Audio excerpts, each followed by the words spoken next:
All right. Yo, what's good, everybody in RC land? We back with another RC Live, baby. Got all the fellas on the panel. We rocking out tonight. We having a good time. We got 5 people in the building. Smash the thumbs up button, wipe your feet before you come into my house. Smash the thumbs up button. It is absolutely positively free. We got a decent topic to talk about tonight. We will be talking about diff fluids and the reason why you run certain diff fluids doing certain applications. So with no further ado, we gonna get rocking. What it do, everybody on the panel and everybody in the chat? What's going on? What up, good folks? What's up? What's cracking? What it do? What's good? What's How's good? everybody doing tonight? What's going on with y'all, man? How was y'all RC weekend, man? What y'all do, man? Anybody got out and did some RCing this weekend? You know that. Definitely, man. We got a nice break here. I woke up this morning. I was like, man, I ain't gonna do it. And then I said, F it, I'm gonna do it. So charged up them lipos and went out and did some testing or some speed running this morning or this early afternoon, and that was a good look. Yeah, we seen you out there doing the 127 with the real diff dragging the street. Yeah, it was that splitter in the front, man. I just gotta figure that out, but I think it's that road too. It's a little rougher than my normal road, but it's definitely a lot longer. You know what I mean? So definitely a good look to get up and do something with myself.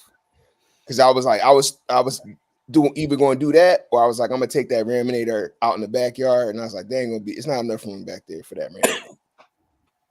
The bike, man. What happened to the bike?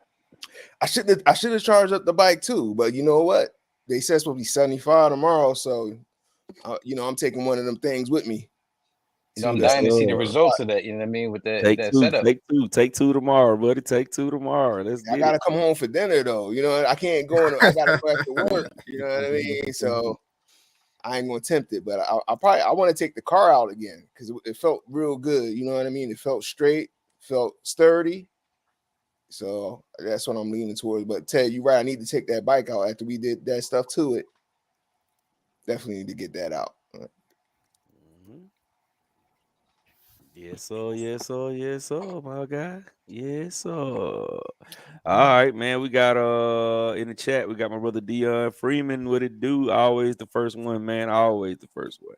We got Vince Vargas. What's going on? We got Smith Lewis. What's going on, Smith Lewis? How you doing? He said peace and blessings, fellas. What up? We got my brother Caleb Perry in the building. What it do, Caleb? RC Daniel. What's going on, my boy? Hot Wheels. What it do, man? Ice Cold RC. What's going on, my brother? Original Man RC. What it do? I got a picture from Original Man RC to show too later on. My brother Charles Green in the building. What's going on, Charles Green? We got Fly 327 RC. What's going on, my brother? We got Peasy 62. What's going on? Reeds RC. What it do? And my brother Rusty RC. What's going on, brother? And Anthony Johnson. Yeah, so I had a pretty good RC weekend, man. We went down to Florida and hung out and did a little racing. And it was cool, man. I had a good time. I enjoyed myself. Yeah, I ran the Vigilante, man. Vigilante, I put the video up today. Ice Cold RC. Go to the channel after the show, man. Make sure you hit the thumbs up in here after the show, man. Go check it out. I did a run video. My opinion came off, so it was only about a 4, maybe 5-minute video, but it ran good. It definitely ran good. I ran my dog on my team associated 14 at the hotel. I forgot how fast that thing was, man. That thing was a rocket, bro. And then I ran the Typhon on 3S.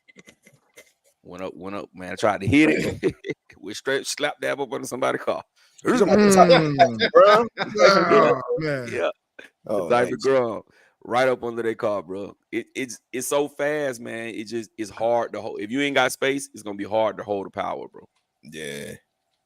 How far did you go with your grind though? Did you put a lot of hop ups on it, or you just do brushless thing? I ain't do no hop ups. I only did brushless. I mean, it didn't break, but it went slap. I thought it was broke when it flew up under that car. I tried to. I was going fast already. I tried to smash it. That mother went straight to the left, right up under the folk car. So you needed Kirby with you. Yeah, I had to get down on my stomach to get it from up under the car. Oh man. It was old Mars. It was sitting low too. I'm all on my stomach, shirt got all dirty, trying to reach up under there and get my damn car. Yeah, them little minis, man, they can definitely be your little rocket ships. Mm-hmm. I had so much fun with them today. Out there at that hotel though. I had a great time, man. I was like, oh yeah, I'm gonna have to. That's my preference. Pull these out more often. Yeah, they my preference, man. I like big cars too, but I don't know, just something about the small ones. I just gravitate towards them more. Don't need especially that when much you flip room. them, they don't really break. They don't really break that often because they're so light, even with with the speed that you do carry. Yeah. Vince Vargas said he watched the video right before the live. Of course, he thumbs up. Yeah, appreciate that, brother. Hey man, don't come in here with all that craziness this time, man. I'm gonna get you out of here. Hey, Deion Freeman, y'all, you slipping, Deion Freeman. Get on your job, bro. Get on your job. Get these folk out of here, man.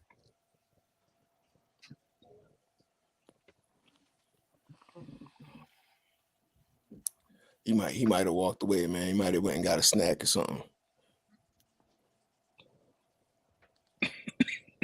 Hey, Peasy asking what date is the race in Forest Park? We got a race coming up Forest Park on the 27th and 28th. That's Beard King race on 27th and 28th. And then that following weekend, we got a Misfit drag race on the 5th on Cinco de Mayo. Matter of fact, I need to do the flyer for that. I've been shooting. I'll get it up tomorrow. I'll be cooking, and my wife will be selling plates. Ooh-wee. Super Dave on the grill. Super Dave on the grill. Y'all gonna have sides? Y'all gonna have sides too? Oh yeah, Mama's involved. Babe, come here for a second.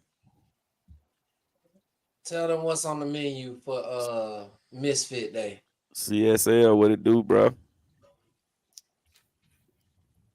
Hot dogs, turkey burgers, hamburgers, ribs, fish. We had some walking tacos since it's Cinco de Mayo. Nachos. What other sides?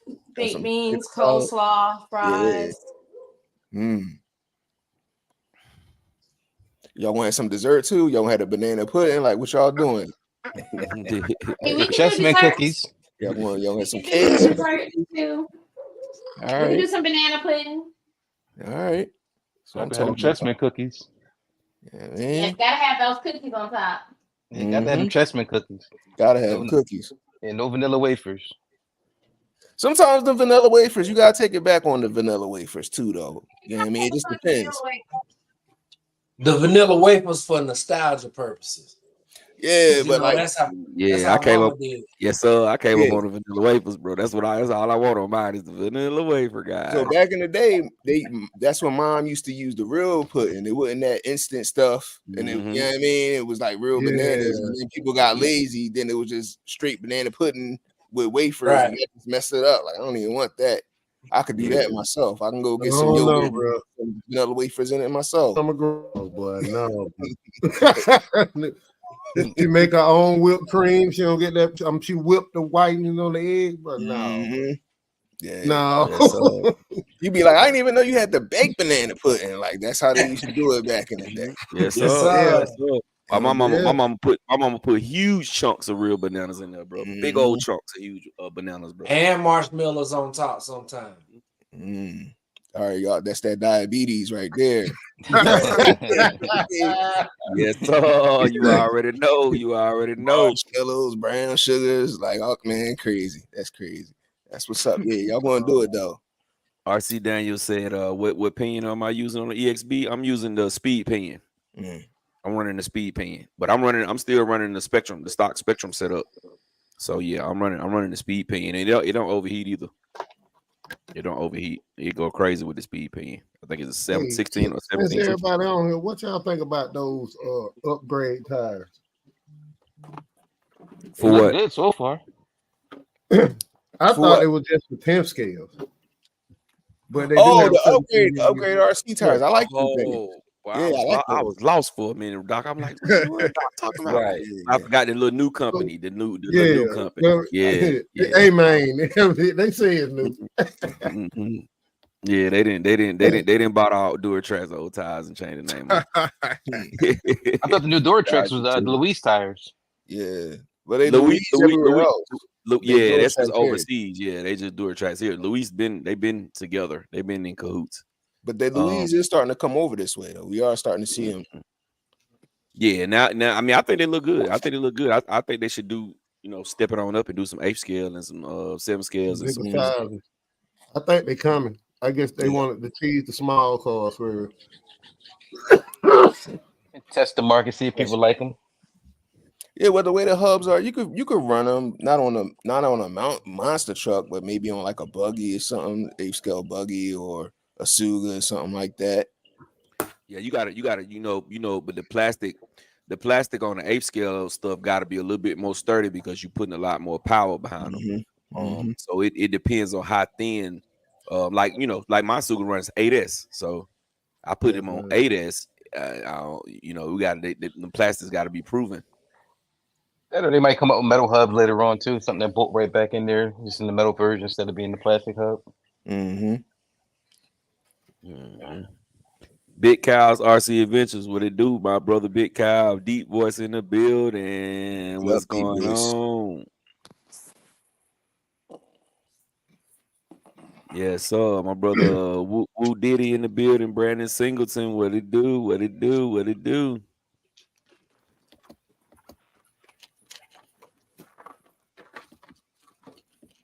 P the panel killer, what it do? He said this is his first time. Hey man, we appreciate you coming, man. We appreciate you coming, man. Make sure you check us out, man. Smash the thumbs up button too, man. We get busy. We have a good time, man. We just warming up right now. In a minute, everybody gonna be laughing. All it takes is one. Rattle did his thing, yes sir. Rattle did his thing. You always do, brother. You always do. Y'all be sleeping on Rattle. Appreciate it.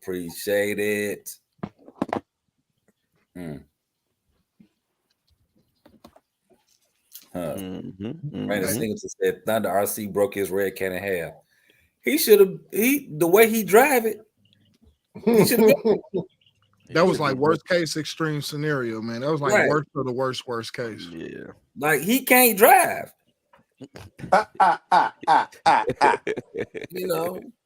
I'm just saying. He hit the ramp and it goes wherever it goes. That's where it's going. He ain't. We ain't gonna say he can't. We ain't gonna say he can't drive. I ain't gonna say he can't drive. I'm gonna say he don't care. And I'm gonna say that most of us ain't gonna drive like that. Most 95% of people. All right, there you go. I was trying to get a little room, but yeah, most of us ain't driving like that at all. But you see the way that he drove it, and technically it wasn't in half. It was just the rear clip. You know what I mean? Right. It wasn't in half, but everybody thinking. Yeah, it was a boat. And he didn't hate on it. That split ain't split though. Huh? Said that split ain't split though. No, yeah, the main thing everybody was saying, that everybody was worried about the split, but the split held its own. Yeah, the split held it down. And then did you see when he took it apart, it had the little supports next to it, the little metal supports on each side of the drive shaft in the middle of the chassis. There's some additional like linkages in there that hold the halves together too. Like there's a lot of stuff in that truck.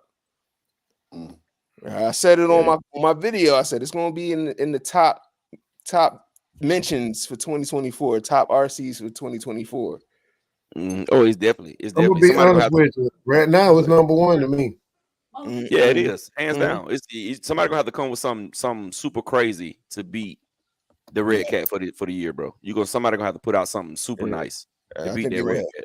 They're gonna have most of the top 10. I mean, well, I ain't gonna say most, but between that and that crawler, like they gonna have some. They did good so far this year. See what else they got coming. Yes, sir. You said, do they come with 17 millimeter hexes? I don't know. I think those tires, they only come with 14 and 12, right? The new 10 scale tire No, it's upgrade. 17 too. It's 17. They got 17. Okay. Yeah, Yeah, the so they 17 by default, and then you can put in, different sizes, bolt in whatever you need, and offsets too. I think that's kind of dope that you got you can run all 3 different sizes, because there's nothing like trying to run a tire just to find out you got to buy some adapters or something to run it. Mm-hmm. And when you strip it out, if you strip out the hex, at least you can go buy a replacement. Yeah. Mm-hmm. What's up from England? GRRFY from England. What's going on, brother? What's up? G Doors, what it do? What it do from the Chi-Town? It's pretty late in England right about now. Well, we definitely appreciate that. So when y'all buy batteries, y'all look for the higher mile. Yeah, I try to get the highest mile I can get. They make it fit in the car because it's gonna give you a little bit longer runtime. That is correct. That is correct. Yeah, I say for me, it's a minimal amount of mile I want, but I'm looking at that C rate, and then I'm kind of looking at my pockets too. I like to get the best thing I can get with the money I'm trying to spend. That part. Yep. You want our money Z's, baby. Z's go a long way with them Z's, baby. when it comes to batteries, I also like to check to see if they're in parallel too. Sometimes that can make a big difference. 2P, 1P, yeah. Yep. I don't know if those on Amazon or not. I always buy mine from Amazon. They got those on Amazon. Okay. Mm-hmm. That's why I'm gonna go into the hobby shops too, so that way I can take my ESR meter with me, so I can try to find the packs with the best resistance as well. So they let you open the box? They got to. I'm gonna make sure these drones good before I buy them. Elaborate on that resistance stuff. I don't really know to elaborate on that. I don't know what is that. All right, so the more resistance that you have in the battery, the less power it can put out, because it's it doesn't have the ability to flow it. So the lower the resistance, the more pop you're gonna get off the battery. So say you got 5,000. What you got to test the resistance? An ESR meter. Yes, okay. You can also get a range of it. It's not going to be like 100% accurate, but on your charger, you can check the internal resistance on there. I think a good LiPo is at 1, maybe 2, as far as whole numbers. And then I think the cheaper Z LiPos or Hubos or whatever, usually 3 or 4. You know what I'm saying? Maybe, like you say, maybe even 5. But you can definitely get that down by doing some stuff to the battery. But yeah, that's another conversation. Heat is the battery friend. That's all I'll say. Yep. Mm-hmm. Okay, you never noticed it's also a killer. Yeah, y'all keep going, man. Tell us everything about the batteries, bro. We need to know this, man. Let's go. Rock out. It'll be a runaway. You start getting too much heat in them. But you ever notice when you first put your packs in, whether it be a warm day or cold day, the car don't really run that well until you start getting some amperage through it. And you'll start feeling the cars get more power as they warm up. I definitely agree, especially when you're doing speed runs. Second pass, if you're going out with fresh packs, usually to be the faster pass. Yeah, I was going to say that if you saw my video today, my first pass was 122, and then it was 127. Usually that second pass is a better pass, but you also can gain if you heat up. People, use little tire heaters and other things to heat up their LiPos for speed. It drops resistance. Yeah. But it drops resistance. Exactly. That's what we're doing drag racing too. Look, they got a little LiPo bag that's heated. Mm-hmm. Shoot them in there for about 15 minutes and then put them in the car. Yeah. That goes for all electronics though. I mean, when you start looking at stuff, when stuff's cold, when you first get your initial start, you're gonna get a big surge, and then the batteries can't really hold it. So once they warm up, they can flow the energy. The surges won't be as high. You'll see even when you look at the data logs. The first time you'll see it, your amp rates might be, let's say you ran the pass and you got 400 amps, right? The second pass might drop to 350 because it has the more voltage to hold now instead of having to rely on amp bursts. So let me ask you this then. So by the third and fourth pass, when your batteries start declining, it will be the batteries themselves will be much hotter, but you still lose speed. And why is that? That's because now you just took away from the well that was there. So, you start off with 10 gallons of water. I always equate electrical stuff in the water. So you're starting off with your batteries full with 10 gallons of water. The first pass might took off a gallon. The second pass might took off a gallon. So now when you go for your third and fourth pass, so subsequently the voltage is going to drop just by default because you don't have enough in the battery to actually support it. That's why it's good to heat them up before you even go out. That way now you have to worry about taking away from the well before you start getting into the power. Yeah. Another thing for extreme speed runners and drag racers, you either buy high voltage batteries or just overvoting your lipos in general. Yeah, all batteries can take 435 though. Yeah, but it's not I guess it's a high voltage battery would take it longer than a non-high voltage battery in a sense. You know, so you'll notice the internal resistance start being funky, the cells start charging different, you know what I mean? So yeah. Yeah, so basically you're saying the LIV battery, right? Mm-hmm. Yeah, but like Ted said, you can do that to all batteries. I run all my batteries like that when I'm doing like the extreme stuff. Also, you get that extra milliamps in the pack too. But Yeah, they ain't the limit. at what depends on point? which battery. Yeah, For me, at what because point? Go ahead. I'm sorry. Go ahead, Doc. I'm sorry. it degrades the batteries if they ain't made for it. It makes them not last as long. Yes, definitely will. Yeah. That's So- why speed runners, they always get a whole. You always see speed runners. We don't keep the same packs forever. You might keep Very them long, like yeah. 1 or 2 seasons. You know what I mean? You don't keep them too long, and then you get rid of them, especially if you ain't run them in a while. Definitely. So Yeah. let me ask y'all this then. So if I put a heat pack on my lipo, right, and I run, isn't it gonna get even hotter than because lipo's gonna eventually get warm once you start running them anyway. Sometimes they get really, really warm when the cells are not all the way right. So I mean, like me putting heat on it, to me, I mean, I'm not a speed runner, so I really don't know. But to me, for me putting heat on something that's already gonna get hot, I don't understand. That method. So if you put the heat on it before it get hot, like I say, it lowers the internal resistance. The lower the internal resistance, the better the battery discharge rate is going to be, the better the overall punch and battery condition is going to be. So imagine, like we said, second run is faster. When a lot of these bigger speed runners go, they heat these batteries up in advance. These batteries are hot. They probably bubbling a little bit. I mean, warping a little bit. But that's just a part of the game, and they're overvoted. So these are literally bombs. Definitely. They are. Ready I was to blow. gonna say, here's another weird analogy. I never thought about it. Think about batteries like a cold stick of butter. Like when you first get it, it's a cold stick of butter. You can't spread it. You can't really get the best use out of it. As it's warming up, that butter is melting. It's easier to spread, easier to move it from place to place. That's kind of like with a lipo. Heat is a little friendlier to lipo. And then once you cooling down, then it reforms back, and the resistance picks back up. That's how I kind of would say. But what I'm gonna say is most people that do these methods, it's one hit. You take the battery out, you put it on the charger. We ain't talking about hitting it. No, we talking in racing. Yeah, we ain't talking about you bashing. You ain't doing race this or for no speed bashing. on spectrum. You ain't using that battery 5-6 runs back to back. This is something you're gonna do one run, pull the battery out, check it, put it back on the charger, heat it up again, do it again. Yeah. Hey man, y'all got to be the gurus. Go ahead. The gauge wire of the battery is very important because that's going to create so much resistance if it's too small. 10 gauge, 8 gauge, whatever. So that also is very important, and your connector. Stuff will start getting hotter.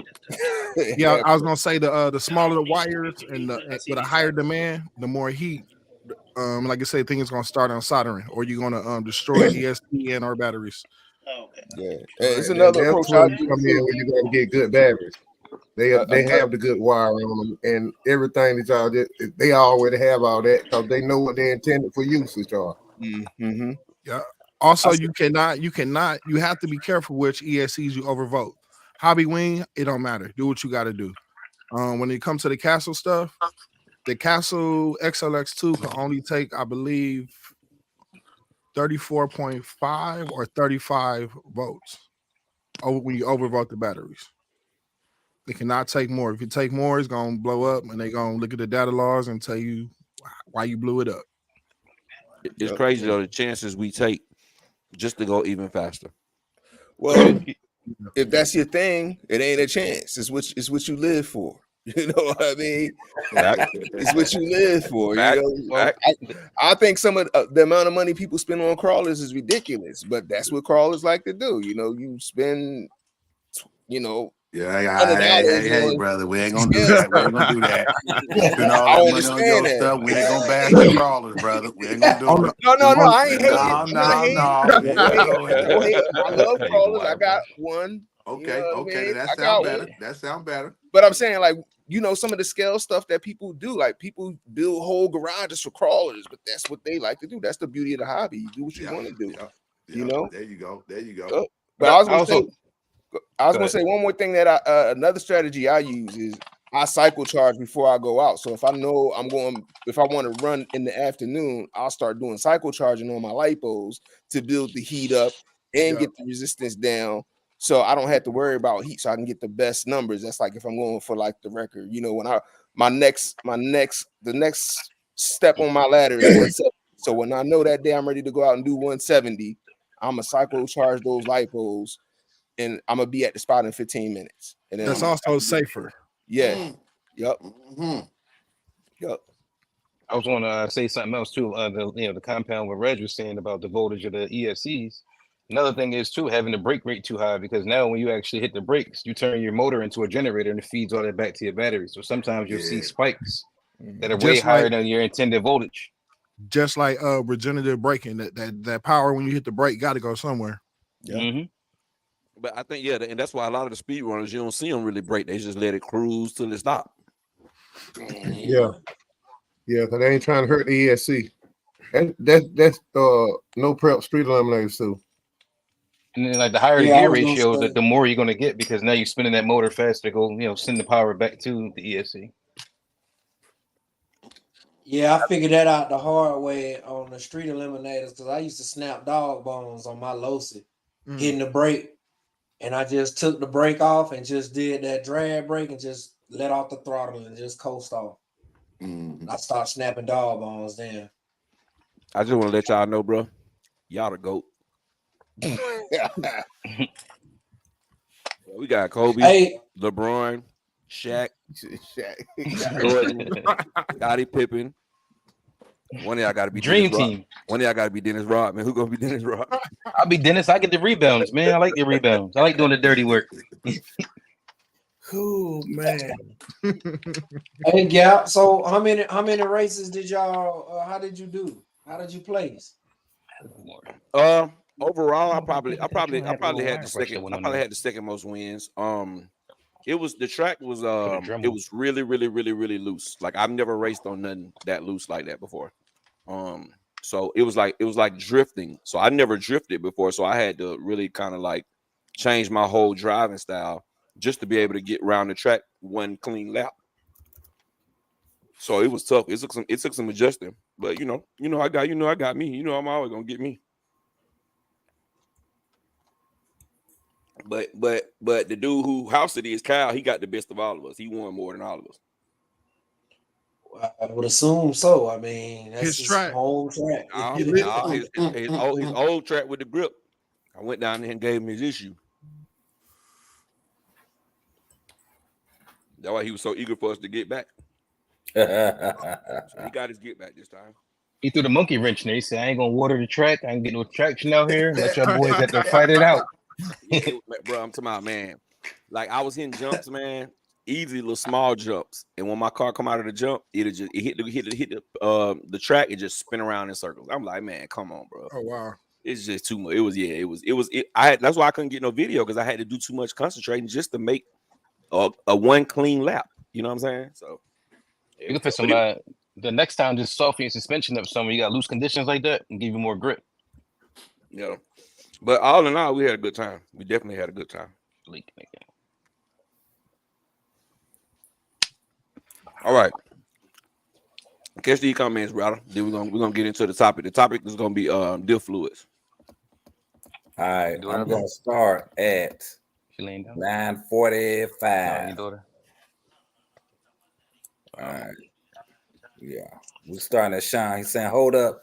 During summer months, I only rip in the morning or after 3 p.m. I was taught not to be out there when it's hot. On the other part.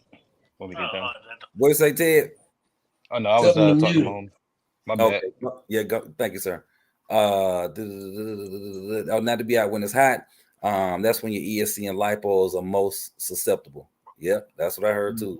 Don't fool around with the heat too much. Brushes is saying heat on the pack been giving him like 6 to 10 miles an hour increase. Oh wow, okay, as well as less ripple. Interesting.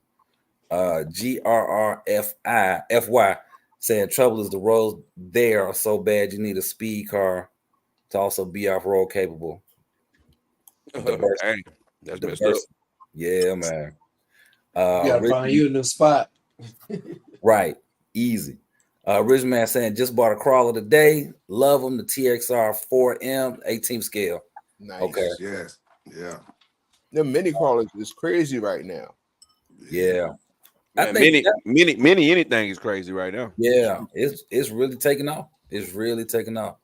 I mean, even just to have them like just start crawling over your dang on coffee table, like it's crazy. Yeah, that's it. Woody is saying same power that makes it go is the same power as slowing it down. Interesting. Learn something new every day. Ford Dude saying what's up, Ford Dude. Thanks for joining. We appreciate you. Oh, okay. It's pronounced Gruffy. Thank you, sir. We appreciate that, Gruffy. We appreciate that. All right. So yeah. Oh yeah, we got you now. Easy. Very easy. All right. He said I really enjoy crawling side of it. That we do have the scenery here for. Yeah. I know when I first got into the hobby, I was in the hobby shop and a couple guys were in there talking about the fact that they go to Stone Mountain on Fridays and they crawl the mountain and this, that, and the third. And I started asking them about their crawlers or whatnot. This one joker said he spent like $200-300 on his servo. I said, yeah, the crawler, that's not for me. That is not for me. No. All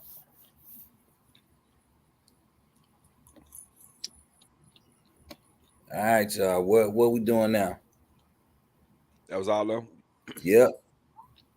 Okay. We skipped a bunch. I ain't want to go back too far. We waited too long to get started on the comments. All right. This time just try not to let us get too far behind. If you gotta you gotta pause us, just pause us. Yeah. Yeah. So all right. Diff fluids. I had somebody sent me a message about diff fluids, and it really made me want to talk about it because I know a little bit about it, but I don't know everything. So we're gonna start from the basics. If you had a track set up, like you wanted to run on a track, you had a kit that you build, and it did not come with diff fluids. What diff fluids would you run in that truck in the center, front, and rear, and why? Anybody answer that question for me? Well, it depends on. I think everybody's driving style is different. Like my driving style is different, so I may want to be a little aggressive.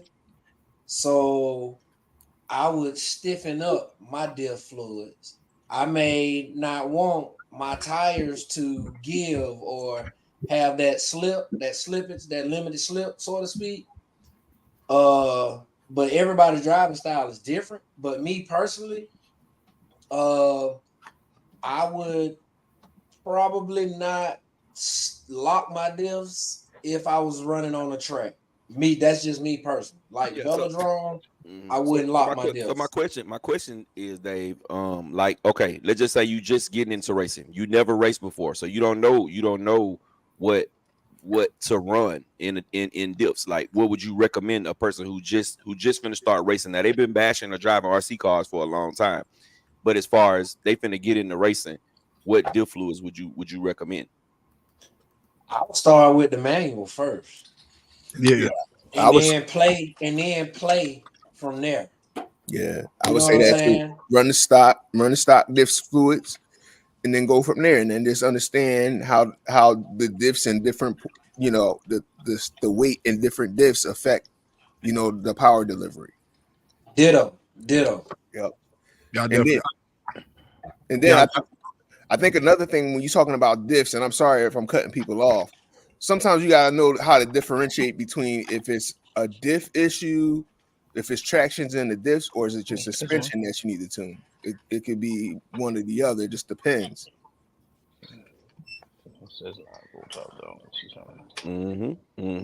So let me ask you. So let me ask you this. Then let me ask you this. So why do they put the thicker diff oils in the center diff? Power distribution. Yep, front to back power distribution. Right. Like if you want, depending on like what surface you're running, like say for instance, you're running like on a sandy style surface, you want more front wheel traction than you would rear wheel traction. So you would want most of that power to go toward the front of your car.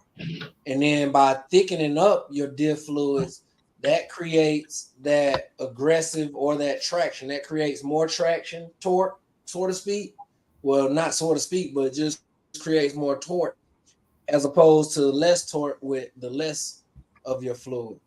But but when you thicken up the diff, when you thicken up the center diff, is mostly for the rear though. It's mostly for the rear to get more torque from the rear. No, it's not. Go ahead. It's not. Elaborate. Go ahead, Reg. I'm gonna let you go ahead, Reg, and I don't want to be talking too much. Yeah. You haven't gone yet, Reg. Go ahead. But no, I think it becomes equal. If you want your wheels to stop ballooning in the front, usually thicken up that center diff, and that kind of somewhat alleviates that. It will overall affect your turning though, because your wheels may not have that ability to move independently between the front and the rear diff. What was you gonna add, Mitch? I was gonna say, the center is just going to give you even power distribution front to back. To me, when a tire is ballooning, that means it's less resistance in that side of the car. So if my front wheels are spinning, I already got thick differential fluid in the center, I'm going to thicken up my front diff, because that's going to even out the power. It's going to take more work to put that power in the front, and it's going to even the distribution from the front to the rear. So then I'm not going to have the spinning or the ballooning in the front. But I don't like to put heavy in the back, because then I feel like you're going to be wheeling more if you have heavy in the back. So for me, my formula is heavy front, heavy center, and like half the weight in the back. So let's say 500 front, 500 center, 250 in the rear. That's how I do my bashers. You could if you're doing a million center, 500 in the front, 250 in the rear. If you locking it, that's what I do. 500 in the front, 200, 250 in the rear. Especially for my speed runs, that's how I set up my cars. Or unless you lock in the front and the rear. Some people run the full lock. I ain't gonna talk about Ted, but Ted like hey, man, ain't nothing wrong with the full lock, bro. Okay. So if I got a basher, right, and I don't touch anything at all, and I just hit the throttle, and my front tires are ballooning way more than my rear tires. Yep. Does that mean that you getting more power in the front than in the rear? No, you getting more spin in the front. I ain't gonna say you getting more power. The power going to go through the least path of resistance. So the car can be lighter in the front. So that, you know how diffs work, it sends the power where the car is lighter or whatever. Right. You mean that's what the differential does. It sends the power to wherever it ain't a lot of weight at. You feel what I'm saying? Yeah. Okay. Hey, Rattle, catch these comments real quick because a lot just came in, and then we can keep going. Let's see here. All right. So Gruffy last comment is at 9:54. He said the most he spent was $35 on the servo. Yeah, that's right on my alley. I like that. Fly 327 RC says diff oils. EKJ 24,000 was cracking. Thanks for joining. We appreciate you. He said if you ain't ripping, you're tripping. All Scales RC says exactly the manual will say the recommendations. Rasta U says, hey, what's good, Rasta? What's going on? Thanks for joining. Deion Freeman says 7 in the front, 10 in the middle, and 5 in the rear. Yep. EKJ says run the manual diff setup. Gruffy says in the center to distribute power more evenly. EKJ heavy center diff more equals heavy center diff more power. Yeah. Gruffy says turns it more into a permanent 4-wheel drive sort of thing. All right. Newbie RC Dude, glad this topic is being discussed tonight because I have a question about Gap's little video today on his red cat. Why my video got to be little? Yeah. Why it's gotta be little? And lowercase. I would just rather him say it was short. EKJ said heavy center diff gives overall more power. Earl Moorhead, hey, thanks for joining, Earl. He said first you need to know a ball diff or standard pinion style diff. Starting off thinner is better, and check the front push and drive. All right, what's up? Okay. Fly saying I always looked at the center diff as a governor. Interesting. Russell says he wiped his feet before entering the room. You know the protocol. That's right. Wild IC says, "What's up, fellas? Everyone, wipe your feet." Hey, we appreciate that. Thanks to a great group of fellas that's honest, always keeping it real, and make you feel as part of you guys. Hey, we appreciate that. Yes, sir. Newbie says, huh? No, I was go ahead. Newbie says every time Gap would hit the trigger, it just kept wanting to do a wheelie. Now is that thicker diff? Is the thicker diff oil causing that, or is that the bigger gear? That's that power.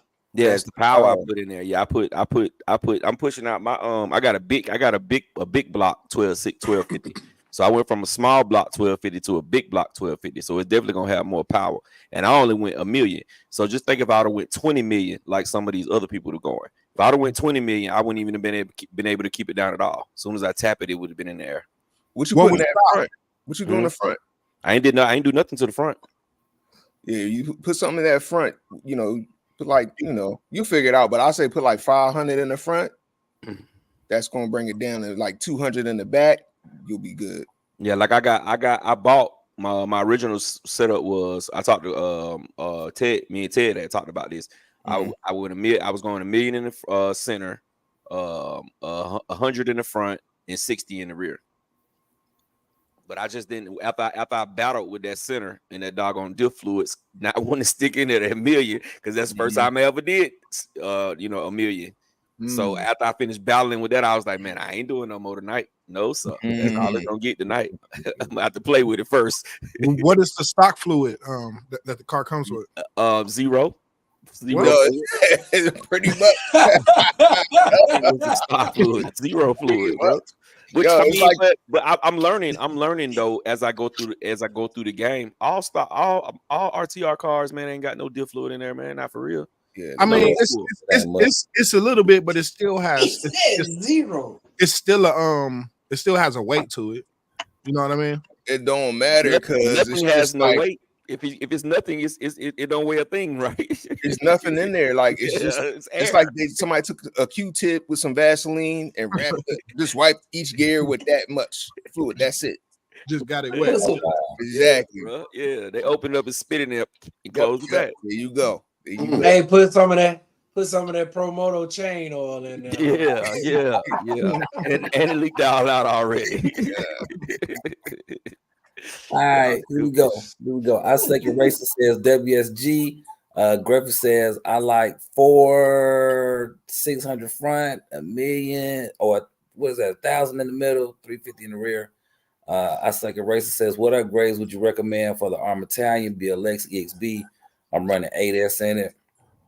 I think we're gonna circle back to that.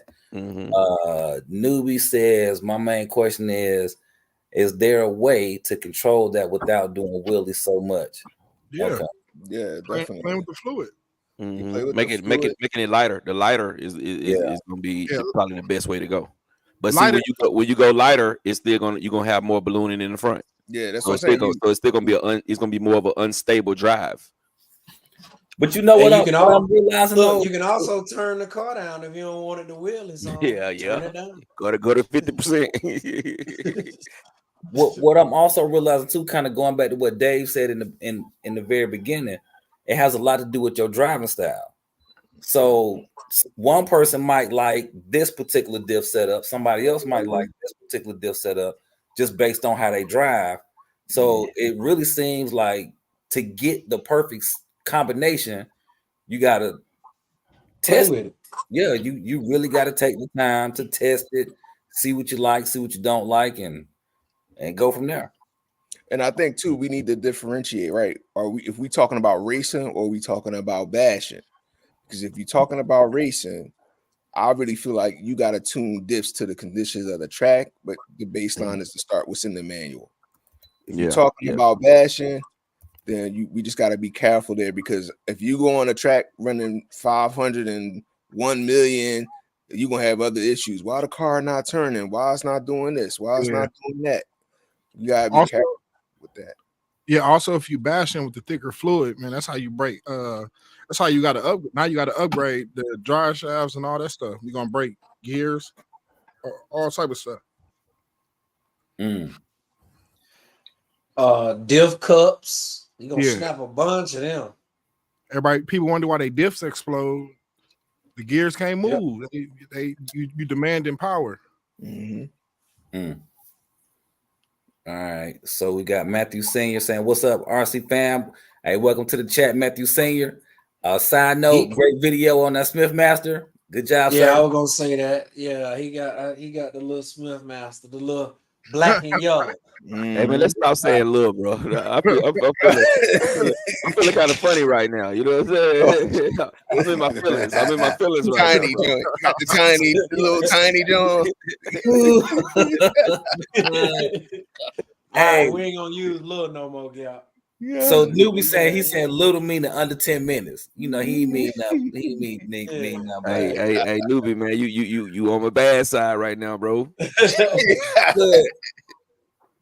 You on his little bad side. So remember that. He getting a little mad right now. Man. All right, where we at? Okay, so Happy Man says, what's up, Jay Mitch? Everyone, he's saying what's up to everybody. Hey, thanks for joining, man. We appreciate you. Dion Freeman saying 1650 KV. He's saying at the Gap. Newbie is saying, you guys know I'm new to the hobby, and that's the reason. Because I just don't know, and I want to learn before I start upgrading my RCs. That's the best way, man. Ask questions. Yeah, man, you got the goats on. You got the goats on here too, man. These dudes here's the goats. So you know what I'm saying. We got answers for any question you can come up with. Yeah, definitely ask questions. When it comes to RC cars, don't ask about no women though, but we'll lead you in the wrong direction. Yeah, you're gonna be real upset.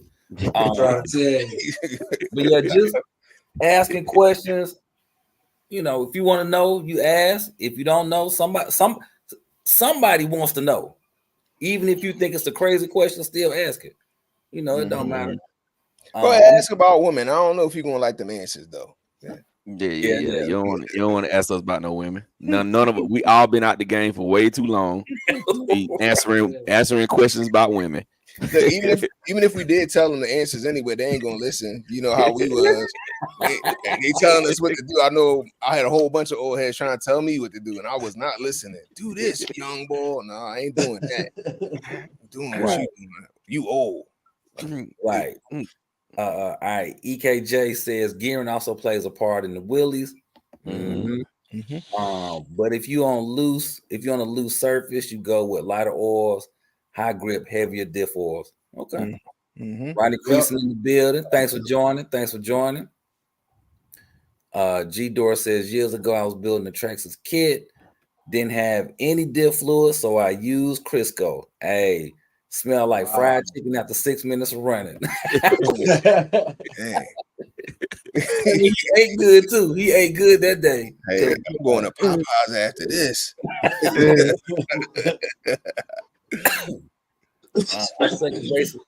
Oh wow, good grief. He said my radio ran out of range and Vector 5 ran into the rear of my Italian. Good grief. Destroyed it. And my wing mount snapped in half. Cause that Vector, buddy, the Vector hit you. Vector can hit you going 5 miles per hour. It's gonna hurt. Yo, let me help you out with that Italian, man. Like, just go ahead, inbox me. I'll help you with that. Just you can send it to me. I'll listen your burden a little bit. He said he'll take care of that for you. RC Daniel asking, what other brands of pinion gears y'all use besides Armor? Saga. Saga. Yep. Ooh, I go on Amazon, whoever got what I need, that's what I order. As long as it say hardened steel, whoever got what I need, that's what I order. Yeah. I don't really have no yet. There's a ton of speed. So because they're readily available for me, I go with the Power Hobbies. But they definitely a bit thicker than the other ones I noticed. Mm-hmm. E-Rocks RC is in the building. What's going on? Dex Andrews, he says, not sure what you was about to say. D Voice says, I'm glad you guys discussing diff fluids. Howard in the building. What's going on? New BRC says he's 54 kick. Oh wow. Ooh. Yeah. Yep. That's a tough one. That'll do it. There you go. Yeah.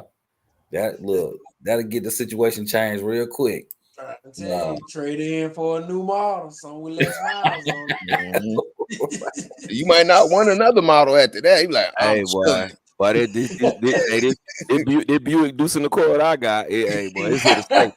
It's here to stay, my boy. I might not buy nothing else. I might rent something after that. You know what I mean? I might just Uber. I might just take a taxi. You know what I'm saying? Yeah, taxi after this Deuce in the Accord right here. Breakdown. All right, Brandon Singleton says there's a Castle 7700 kV setup. Too much for our Armor Typhon Grom. Woo! Oh yeah, coming in hot. What size is that motor? What size is that 7700? Is that it's pretty big. That's like a street eliminator size motor almost. 10 scale can. All right, I don't need to have to put that in there. Yeah, you have to get some kind of special motor mount. Yeah. Mm-hmm. All right. Dex Andrew says lower the spur gear if you have a high torque motor. All right, that's it. I suck at racing asking what shenanigans are you gonna do to it? Yeah, because this coming. So Brandon Singleton, I suck at racing asking you what you plan on doing to that motor. Fly 327 says I usually keep the stock setups until I get serious in the racing. Dion Freeman says Saga for the gears. Howard says I use diff oil in my shocks. People do that. Oh, he used that on the fly. Okay. All right. He did it this weekend. Yeah, D Voice. Buddy. I don't like reading them type of comments like that. That's tough, boy. Golly. Because I know that gotta be heartbreaking. Yeah. You see how fast I went past and I said, no, I'm not. Yeah, Yeah, man. The Germ in the building. What's going on? Speed Tech. Yeah, Matthew Senior says Speed Tech gears are good. That's what's up. Yeah, they were.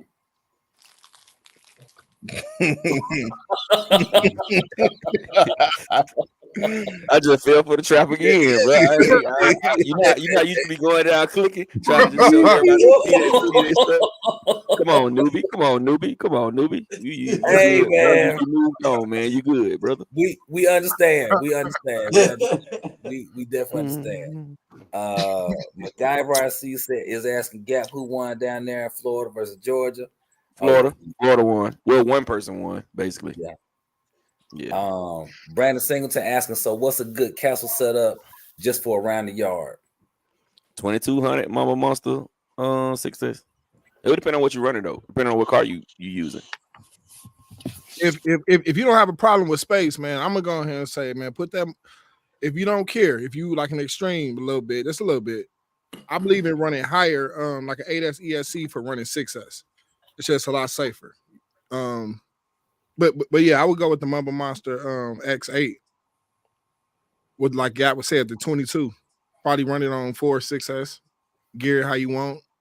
Won't have no problems. Yeah, so all right, so back to the hold on. MacGyver RC asking who won. That's who it is. That's Cal. That's Cal. That's Cal. That's who it is. Cal, you won, bro. You won, bro. You won. But I was 3-year champion before I just lost this time, so it was all good. I'm coming back. Man. All right. He's saying no gap for the little typing. Hey, man, look, what kind of shenanigans you gonna do with that? Don't say little no more, bro. Little is not in our vocabulary today, bro. Part of that, don't y'all understand? Stop saying little. Say small or short. Now, I'm already done with my typing, man. I haven't done a run video on it. I put it up under I drove it up under a car at the hotel last night. It smashed up under a car, but it's still running. It's dope though. It's crazy on 3S though, man. It's hard to control on 3S. I got a 6100. My servo saver holding up fine. Okay.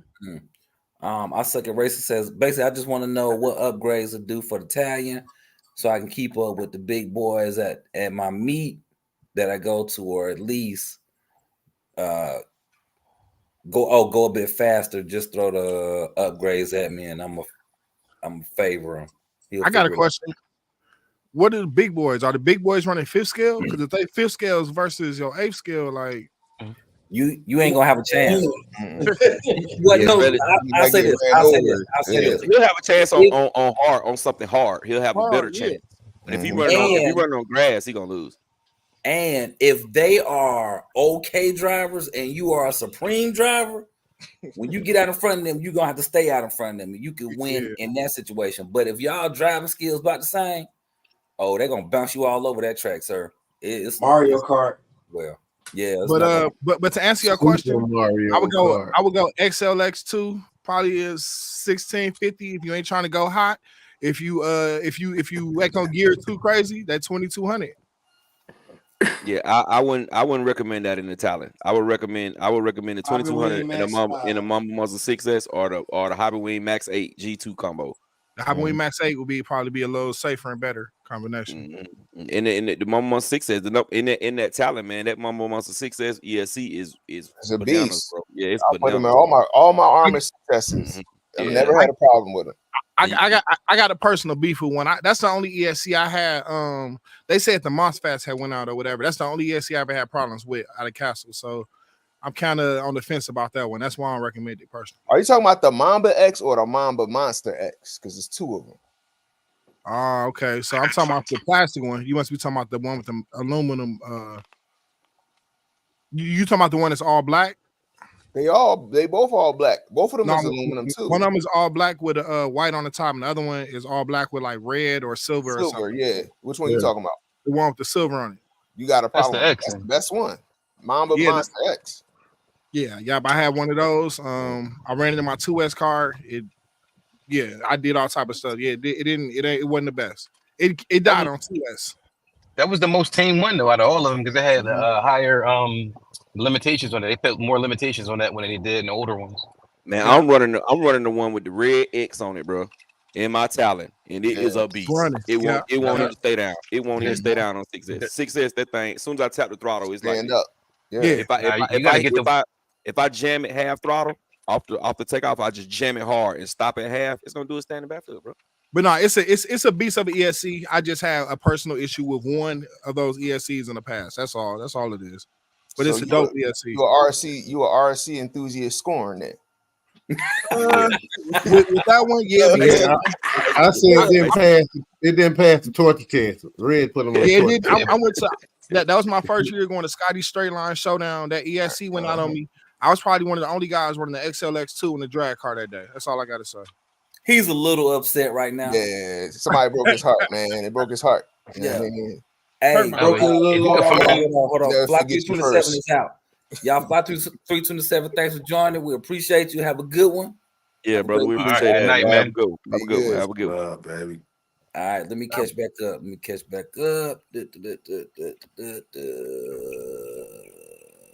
All right, Heat 305 is in the building. What's going on? What's up, 30 Fizzle? MacGyver says Castle. I suck your racer says, I'm a good driver. I was able to keep up with the heavily modded sledge. Oh man. Yeah, you should be killing that sledge with Italian. Yeah, you should be destroying that sledge. Yeah. That sledge tires matter though. Stock tires is not. I don't think stock tires is gonna cut it. Just really being honest, you have to put some. I don't know, maybe the Outcast tires or something on there. You So I suck at racing. This is the question I have for you. Like, what kind of racing are y'all doing? Are you racing on a real track, like with jumps and like a technical track, or are you doing like neighborhood races where y'all just going to a field and going around a tree and then going down there and going around a cone and then going down there and going around the playground? What kind of racing are y'all doing? Yeah, because I thought he was talking about he was racing with fish scales, but he racing with sledges. Like a sledge is a lot bigger. That's a lot bigger than Italian. Now that's a lot bigger. But that's it's not a lot bigger. It's a scale. It's like a the sledge ain't bigger at all. You got a 6 scale and then you have an 8 scale. No, sledge. I'm thinking about, I'm thinking about there's an 8 scale, bro. I'm sure. Hey, I'm gonna use the word. I'm gonna use the word one time. Reg is a little distraught right now. Oh man, come on, man. I'm gonna send you an ESC, man. Don't worry about it. I got you. Touching base back on them ESCs. No, I thought I was touching base back on them.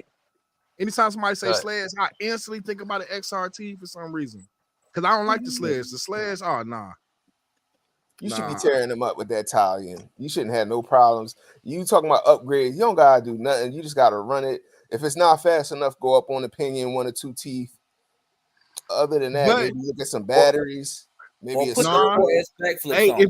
he's running the stock Spectrum ESC though, he might have some limitations. I would definitely not against no sled.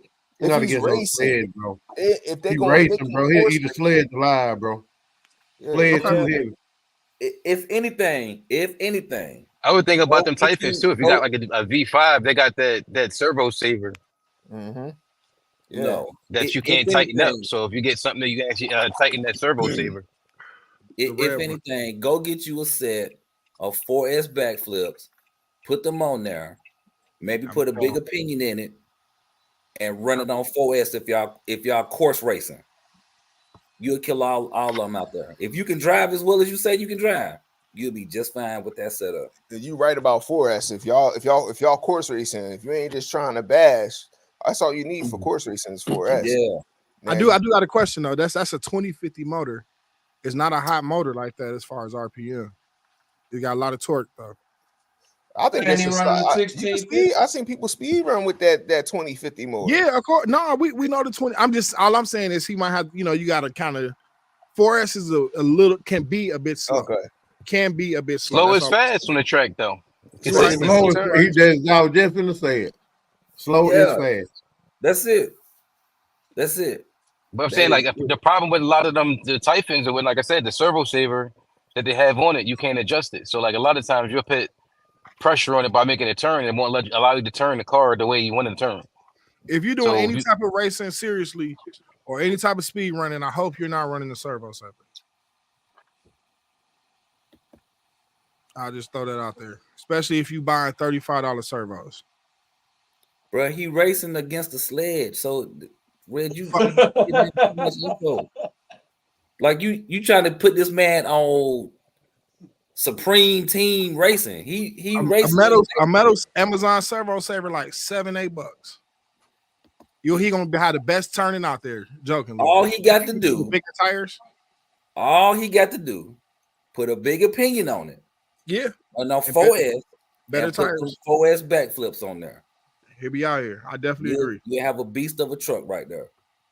You will have a beast of a truck, and you're gonna turn them corners like nobody's business. That's it. Earl Funny, he said, "Tell us how you really feel about the sledge." Oh man, yeah. Look, we about to get down there. All right, here we go. I'm starting at fly 320. Oh yeah, he gone. All right, so MacGyver RC says, "Man, what a bunch of good racing." Deep Voice says, "What motor comes with the Max 10?" I Suck at Racing says, "The Italian is a gnarly monster." That is correct. It is a beast. MacGyver says, "I'm uploading some videos." Great. Oh, he uploading them now. RC Daniel is asking, can I use? Come on, computer. Can I use non-D-shaped pinion gear on the D-shaped motor shaft? Yeah. Ooh. Yep. If it'll fit, run it. Yeah.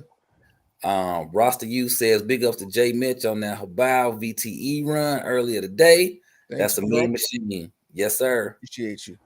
I Suck at Racing is asking backflips. Yes. Backflip 4S tires that come off of the 4S Outcast. So it's the 4S backflips that they call backflip LP. Yeah, backflip LP, and they beastie. Yep, yeah. I Suck at Racing saying we do racing like in a park. Yep, that's gonna be the perfect setup for you. Yep. All right. Roster says, "Oh, I'm peeping big gap with that Vigilante." I Suck at Racing says, "I'm running Hobby Wing 1650 in the Spectrum 8S ESC." Yeah, you're gonna be good. Earl Moorhead says, "Tell us how you really feel about the sledge." Yeah, buddy. Hold up, he running. Wait. Go back to I Suck at Racing. He running that in his tie-in. Yeah, he should be killing. He got to run. He should be murdering. He got to run success with that 1650. I ain't know that. Or he got to gear it up really high, like really high, like scary. 30, 29 to a 1250. Nah. Why'd you want to go down? Yeah, no, 1650. 1650. That 1250. 1250 is for the 8 foot. That's too low KV. That's really low. You're talking about the 2050. That's the stock motor. Oh yeah. He running the Hobby Wing motor. Yeah, he'll be better off on 4S with the 2050. But if you're gonna do the 1650, you got to do 6S. It might be an upgrade to go back to the 2050. I Suck at Racing. Honestly, it would definitely make you a lot faster. You do not need that much torque with a little car for off-road racing. And you're gonna get a little bit better braking too. Right. And you're not gonna have heat issues. Yeah, you're not gonna have no heat issues either. The key to the neighborhood kind of racing, like at the park, is gonna be keeping your front end down. Being able to get on the power. So I would say drop down to the Mama Monster 6S and just put maybe like a 18 or 22 pinion on there and just run on 4S. You'll be just as fast. And the front end will stay down. Yep. Well, Gap, I think he's trying to go fast with what he got. Or what he has. So if he's trying to keep that 8S ESC from Spectrum, then we need to give him something that's gonna work with that what he got. Yeah, well, what he got. So go 6S. Go 6S. Go 6S and put like a 23 tooth, because that's what I'm running. I'm running the Spectrum ESC in my TLR Tune Talent. And I'm running the 1650. It's a Hobby Star 1650 motor. I'm running a 23 tooth pinion, and I run on 6S, and my it's lights out. It runs like crazy. So I was gonna say 23 to 25 tooth, something like that with that 1650. But 6S, you can't do it with 4. Yeah, 4S. Yeah. That 1650 4S is gonna you ain't gonna get nothing out of that 4S. You're just gonna have all power within the first 30 feet. That's it. Yep. Yeah. It's gonna get slow real fast. Fall right on his face. All right, Newbie saying, yeah, but in course racing, when do you ever get up to the higher RPM? Usually, from what I see, is just a lot of short bursts, but I could be wrong. That's correct. Yeah, you're right. Straight line. Slow is fast. On that straight line. What you got to do is you got to gear your car to make sure that by the back of the end of the straight that the car is not leaving nothing left on the table. You want to basically be accelerating to the point where you get to the end of the track, you got it at a full pin. Yep. If you got it any less than that, then you got to gear accordingly. There you go. Yeah, and see, and racing is an art as well. If you racing guys that has similar skill levels as you do, but their car is much faster, they're gonna beat you. Yeah. And if you racing a guy who got tremendous skills, really good skills, and his car is faster than you, he's gonna beat you every time. Yeah. So you have to, you have to do it accordingly. But go ahead. I'm sorry. Go ahead. He looking for opinion and spur gear setup for the Italian. I got a couple of hundred for my that 42, 18, 42, not in the Spurs are 47. Okay, 47, 22. 22 or 24, yeah. So between 23 and 25 on the pinion, leave that spur gear what it is. Yeah, that 47. But I would maybe just open that diff and make it a little thicker in the middle. Don't do it. If you're gonna make something thicker, if you having problems with keeping that front down, make the front a little thicker. Don't mess with that center. Yeah, because you put that you thicking up that center, it's gonna be a Willie monster. Hey, question: it's an EXB. Don't it have the locking diffs anyway? After like a certain RPM, ain't it supposed to lock up, or is that just the Creighton that has those? Limited slip ones. It's just limited slip. It just gives a little bit more pressure. Yeah. So it kind of almost do that anyway in a sense. Supposedly, it allows you to run lighter fluids to get the same action with heavier stuff. Yeah. So yeah, all right, Maurice saying put a Mojave chassis on there. You can't go wrong. Facts. The 6 scale, 4S backflips, you in there. Facts. Okay. All right, so Our Sucker Racing is confirming 47 on the spur, 24 on the pinion. So Our Sucker Racing is your center diff, the gear is your spur gear, the stock spur gear. If it's the stock, it's gonna be a 47 tooth, or is it a 50? So but what he got with the 4724 is fine. It's perfect. He just need to run 6S instead of 4. That's it. He'll be good to go. It's an easy fix. Okay, just run 6S. Yes, just run 6S instead of 4, and you find I suck at racing. Yeah. Then you won't suck at racing. Then you gotta find a new name. You have to change your name up then. I'm good at racing. I'm great. I'm a little good at racing. Another key to like racing is not how fast your car is. It's basically how fast you can enter a corner and leave a corner. Because I don't care how fast your car is on a straightaway. If the only time you catch me, it don't matter. I can always beat you in the infield. And you can run 5S. 5S. I definitely but you can't run it on the Spectrum stuff though. I think you cannot run it. It'll run for like 15-30 seconds and it'll cut out. It'll reach low voltage cut because this thing is supposed to be, I think 6S, and it'll be low voltage. Oh, he out. I suck at race said, I'm out. Thanks for the help. I'm out, fellas. Thanks for the help. Hey, anytime, man. Anytime, brother. We appreciate you. All right. So Nubia saying, all right, fellas, wish I could stay longer, but got to get up early and head to Alabama. Gonna go buy another Mustang. You guys take care. All right, thanks, my brother. Yes, indeed. Yes, indeed. What your Mustang you getting? Are you getting the Minister Society Mustang? That's always that's an 89, ain't it? 89 or 90? Yeah, 89, 90, something like that. Fox body. I never heard nobody refer to a Mustang that way. Hey, you got to think about it. Think about when you saw Minister Society and what you thought to yourself when you saw that car in that scene. Bumping Computer Love. Mm-hmm. Right. Bro, hey. Check it out. I was probably single digit age.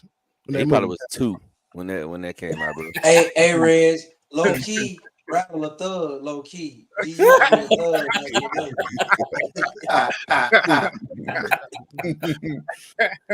Hey man, I just like to laugh. That's all. I heard people call it the Vanilla Ice drink. Yeah, you said what now? The Vanilla Ice. I heard them call the Vanilla Ice Mustang. Ooh, I never heard that. Just Minister Society. Yeah, That's what Vanilla Ice actually drives. He got a whole bunch of Mustangs. Yeah, that is it. What about that Minister Society Maxima? That was the one for me. Boy, square body. Yep, that was tell you something. Like my second car in real life. You better get across that bridge for it get dog. Right. That one came with the EQ in it. Yeah, that one came with the double deck. It had the radio with the EQ at the bottom. Ooh, boy. All right. So Earl Moorhead said we showing our age. Let's call it a Fox body because these kids calling it old school now. Hey man, they got to catch up. Yeah, Earl, we gotta teach these kids, man. These kids, they think they know every doggone thing. Yeah, they don't know nothing. Deep West, that was the perfect line. They some of the fastest cars still too. Like even with these newer cars, with the Coyote motors and stuff like that, you go back with an 0302 and do the right work to it and the Fox body. You go down south, that's all they run. They spank everything. Cause they so light, bro. They ain't made it. They super light cars, bro. Yeah. Especially get the LX with the 4 lug and you put the 5 lug on and do the work to it. That's the lightest one. Brother Deep Voice, man, what you done with that RR5, bro? I know you over there in RC Heaven, bro. What you done with that RR5?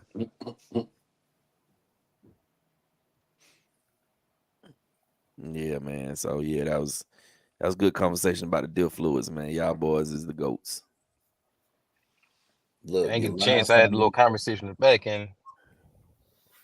Yeah, I wonder where you went. You just disappeared from the diff fluid conversation. No, I had a little get together. So I had, everybody was leaving out. So I was, just talking to everybody when they was walking out. Mm-hmm. But I was listening in. I just couldn't comment. Newbie said 1982 T-Top GT with the Coyote swap with the Eaton supercharger. That's what's up. Nice. Ain't playing no games. Y'all remember that V10 when they came out with? It was like right after the Terminator. They never released it though. It was a concept car they made. That was the first V10 American one. Well, not first one, but they was gonna do a V10 Mustang at one point. Bye. Yeah. Let me tell. Because the Kenny Bells one was the truth. Roster, you said I had one of them Maximas. With the two-tone paint, light brown at the top and goes fade into dark brown. Sunroof with the factory brown tint. Yes, sir. With the gold BBS. Yeah. Sunroof in the top. Them days. So with the seatbelt instead. When you close the door, the seatbelt's like yeah, the seatbelt. The auto seatbelt. Yeah. I just got rid of a car that had when I had a 91 Accord with one of them automatic seatbelts. Yeah. You could yeah. Did y'all know? Well, some of y'all know that's here that at one point North Point Mall was the best mall to go get free rides from. Like if you was just out, you need to get a free ride, that was the best mall to go to. Did y'all know that? No, I didn't know that. Yeah. A lot of people thought South DeKalb Mall was the best mall. However, it was not because, they had a lot of folks who deterred that. That is all. See, I told y'all he was a thug. No. I read that. Let me say I read that somewhere. Where y'all know y'all can find a free ride at? So Deep Boy says about the RR5 that he has not touched it yet. He's still contemplating the color scheme and all that. Okay.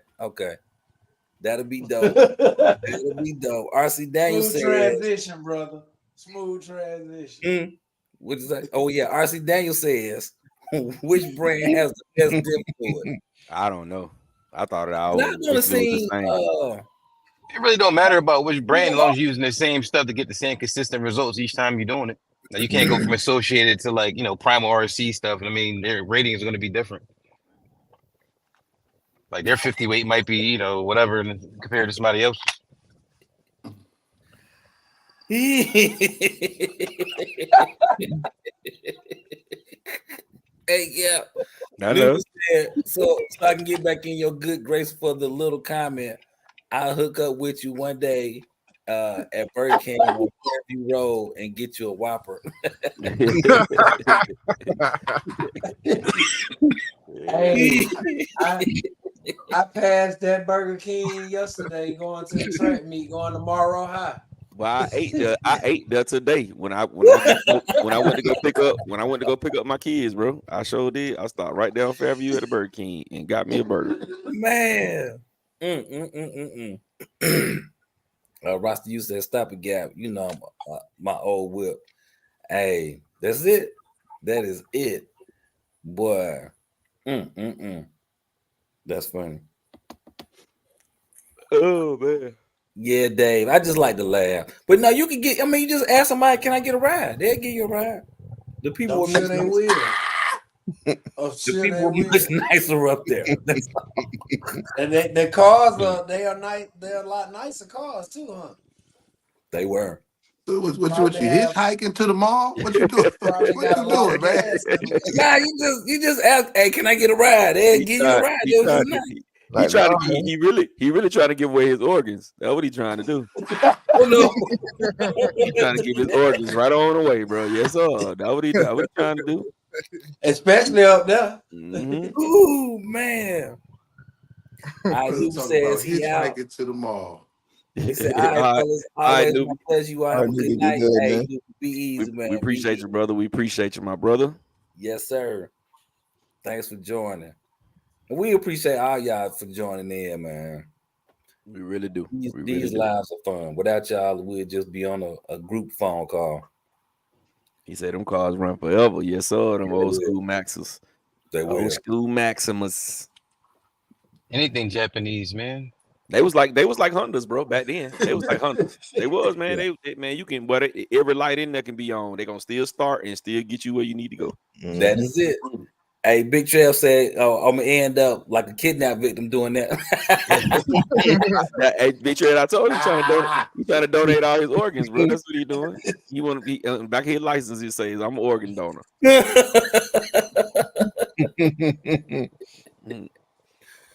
Oh man, that is too funny. Doc, that promoter is killing it, man. Loving it. Yeah, went in on that thing. That's dope. With the little oh, my fault, not take the word little out. Holographic graphics on that thing. Yeah, she looking good. Looking real good. Hey, Dion Freeman, we appreciate you. We definitely appreciate you. Yes, and I'm glad you got your package. I'm glad you got your package.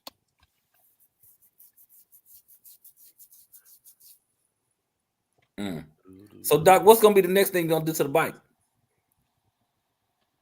Ain't nothing he can do to it, man. Look at it. He gonna put Barbie on the back with that ball.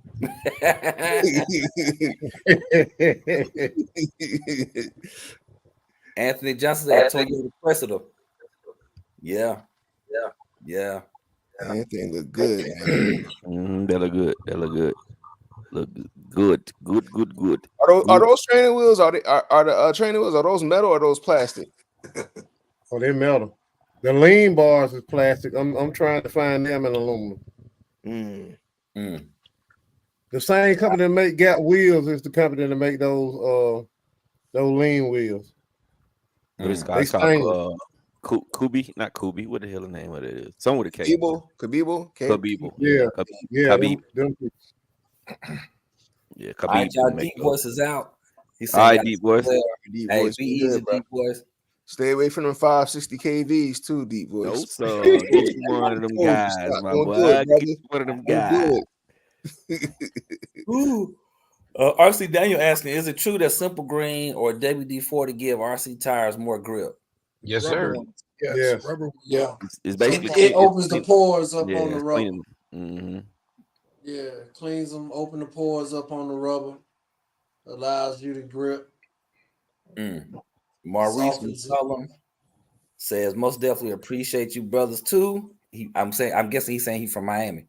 Hey, if you from Miami, go on. We started. It's a new NHRL started a new chapter on Facebook. It's called NHRL SoFlo Bash Racing. Go to that on NHRL because the NHRL finna start throwing races down in Miami. Oh, he was saying man. All right, he did update that. Brusher says somebody got the bike, the 120. Dang. Oh, I'm late. One dub. Good grief. Who did that, bro? Who did that? Send the link. Yeah, put that link in the chat. If it ain't a link, it ain't happen. If it ain't no video, it ain't happen, brother. If it ain't on video, it didn't happen. That's the rules. Because if it's all like that, I could say, you know what I mean, whatever I want to say. Crazy. I got a unicycle going 70. Like what? Speaking of unicycles, y'all, I came across this video with these. I think they're in Japan somewhere, but y'all know the little electric unicycles. Jokers racing them on one wheels, right? Yeah, bruh. Them jokers was getting to it on them bad boys. If I was unicycles, I would try that. If I was a bit younger, I would try that. Was it a unicycle or was it the little thing they stand on with the one big wheel in the middle? Hold on. It got the one big wheel in the window. It's an electric unicycle. You stand on either side of the wheel. The one wheel, your feet stand one in front of the other. But the unicycle you pedal. So that's just like a one wheel. That's like a one wheel. Whatever. No, it's the same. But a one wheel is something specific. It's a name brand of a different type. They call it a twill. What is called? One big wheel. They standing on it like they're standing facing forward, so their feet are on the sides of the wheel. Like the wheel is in between their feet, basically. So it's like to me, it's like a modernized unicycle. People that used to ride unicycles mess with those nowadays. You know what I'm saying? You see those in the city. But yeah, it's definitely a sport. And I saw that video too, bro. It was crazy. It was definitely crazy. Them jokers in full motorcycle gear, and they getting it. That's because they running 100 volts in them. Well, whatever they was doing, them jokers moving. And at 50, I would not try it. In my 20s, I would have tried that. Teens, I would have tried that. Just to see. Like, let's go. All right, here we go. Back to this. Back to these the comments. All right, D versus out. Okay, some green. Okay, appreciate. Okay, we got that. Yeah, we all the way down to 1044. All right, brushes Levon Kathy. Okay. Oh, he's saying it's a YouTube video out there. Okay, let's watch it. Hey, yeah, drop the link in here. If you're gonna do all that, yeah, drop the link in here. Maurice says, I live in Phoenix. My brothers, that was a mistake. Oh, okay. That's voice text is such a fast. Oh, okay. Gotcha. All right. Oh, Earl Moorhead said it was 120 kilometers. Yeah, okay. That's like 70. Yeah, it's like 70 something mile per hour. Doing that already, brother. That makes a difference. That makes a difference. Big difference. 73. Yeah, I'm about to go out tomorrow with my joint. They talking about 120. Like, come on, man. Yeah, look, he has something to prove. He has something to prove. But 120, I gotta get outside tomorrow. I gotta get outside. We going out tomorrow. Hey, Earl, what's the fastest you got yours to, Earl? J-Mitch, before you go back out there, make sure you heat your batteries up, okay? Yes. You know, I want to give you that advice. I want to give you some good advice to heat your batteries up. That way your first runs on point. I'm gonna heat them up a little bit. You know what I mean? Heat them up a little. You gotta make sure they tight, and don't put no diff fluid in it. Don't put no diff fluid on the bike. You know, it ain't gonna matter.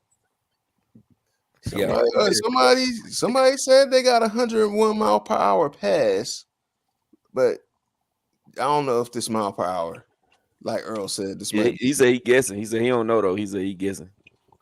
Yeah, that is kilometers.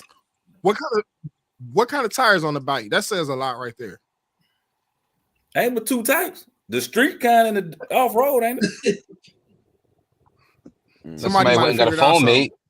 They might got a phone. Might have sent out the Gone Bananas. Something.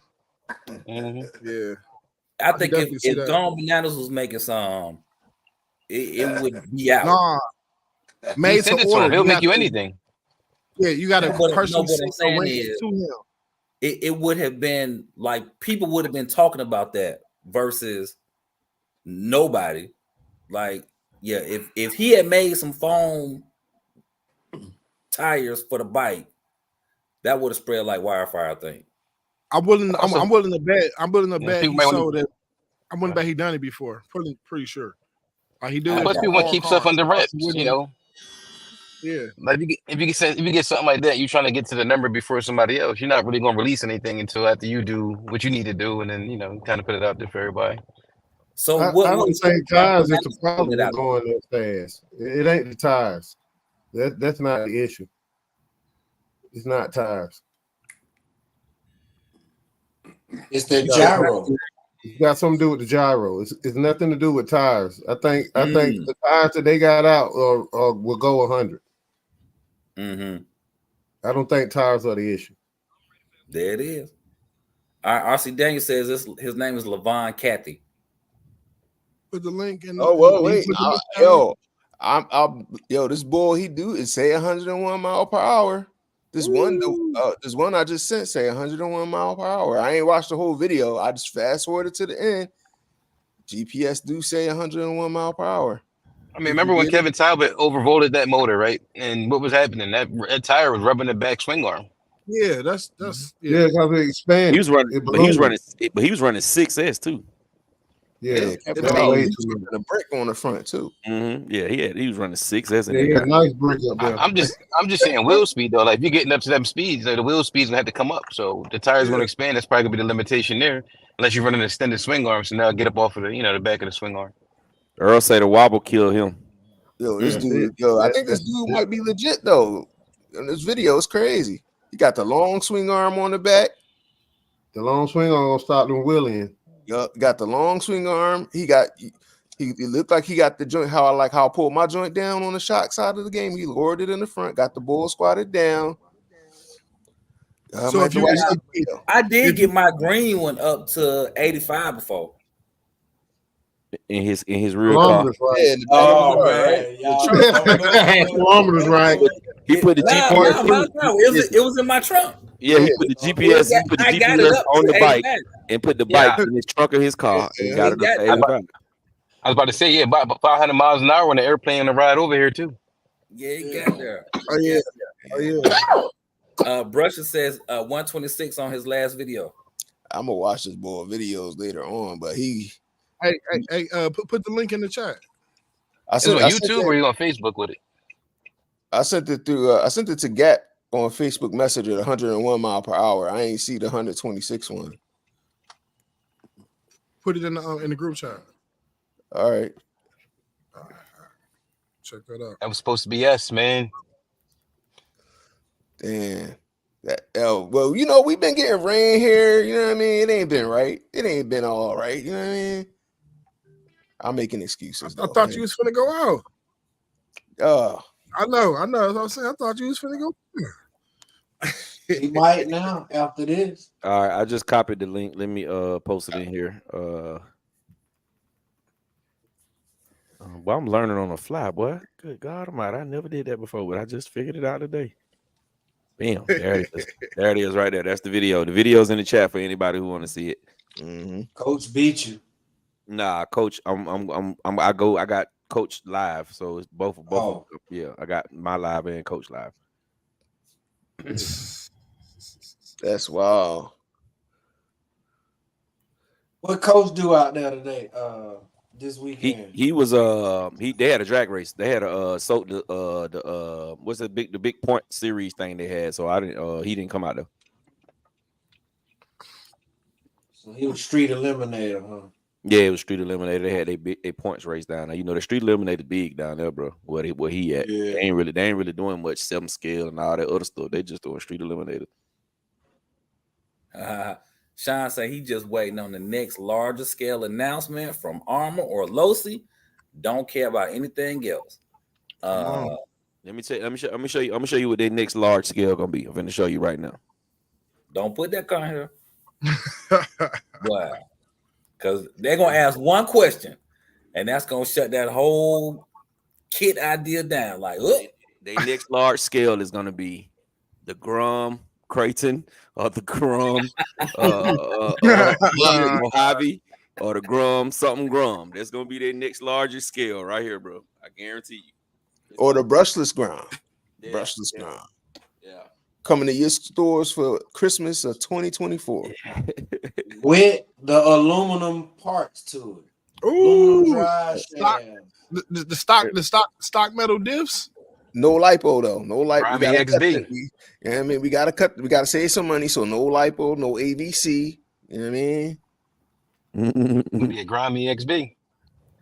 Yeah. Definitely need AVC. Definitely.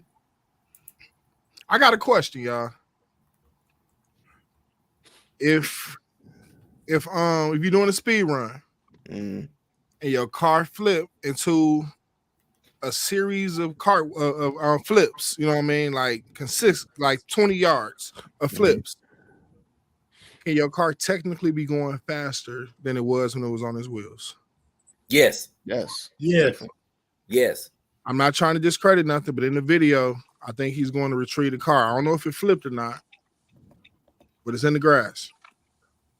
Yeah. Like a lot of the if you watch they don't even count it. If it does any of that shenanigans, the speed run don't count.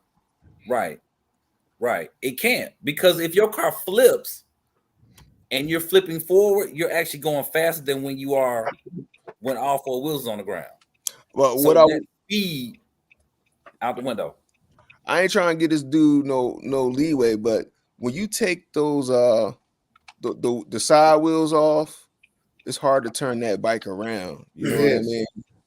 So he might have ran into some difficulties with turning around. I can't hear exactly what he did. Yeah, I didn't really watch it, but I just saw it was in the grass though. Yeah, but I don't know if he flipped. If it was like an accident or something, it wouldn't count though. Okay. I like that color. Who body is that? That's Woo Diddy. Okay, I like that. That's nice. Like that golden child. Okay. It's like a gold with a green in it. Yeah. Turn off the lights. You gonna put that on that new Armor Typhon 5th scale? No, he got a he got a R5. That hood. I know. I was being funny. As I said, you gonna put that on that new Typhon 5th scale? that new joint. Y'all want to talk about that? Yeah, talk about it. No, let's talk about. All right, no. Where's my photos at? Yeah, what's it? No, man, it look nice, man. It's interesting. It's interesting. So here's my thing, right? Okay, the verbiage that they use in the marketing, it does not fit the RC definition of the word. Check it out. When you buy, when you convert a Slash into a drag car, I think you have to go buy a kit and some other extra parts. No, you don't. To make that, No, you don't. You just get the kit, everything's in it. You just need a Slash. Okay. Before 2 years ago, for certain drug cars, especially when I got into it, you needed to buy some extra parts to make the kit work. Hell, if you buy a Limitless and do some carbon stuff, there's a pickup. I believe you have to buy the extra piece or have the stock piece to make it work. Correct? But you're discussing two different things, though. We're not talking about the expensive one, huh? The Scorch one comes in different pieces. If somebody tells you, I'm selling a kit to do XYZ, that means that I'm selling you the pieces in order for you to do XYZ to your current car. If I'm telling you, I'm selling you a kit so you can do XYZ, but you got to go buy a gang load of other stuff, I'm not selling you a kit. I'm only selling you some pieces. All right, so let me ask you this. It says chassis kit. What is a chassis? It's a chassis. A chassis. It gives you the chassis, the braces, and whatever. It's a chassis kit. It says that. I just read. That's not a kit, though. That's not a kit. If you read any description of any car and it says Willy Bobo kit, what do you think you're getting? You getting a box full of pieces. But if it says something before the kit, then I have to take that word into consideration about the kit. Right. So when they describe what this item is, and they say kit, they only giving you two pieces. That's not a kit. You might as well say it's a chassis with some braces. Mm-hmm. The braces are free. You buy the chassis, the braces are free. Or call it a conversion. Yeah. And when y'all sent it in the chat, I was like, oh, that's dope.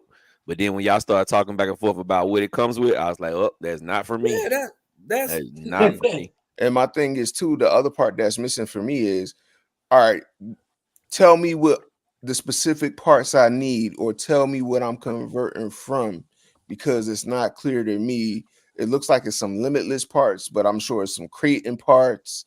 It's like parts from like 2 or 3 different Success lines that you're going to use, and you showing something with a dual motor, and nothing that stock Armor has a dual motor. Yeah, I think they're keeping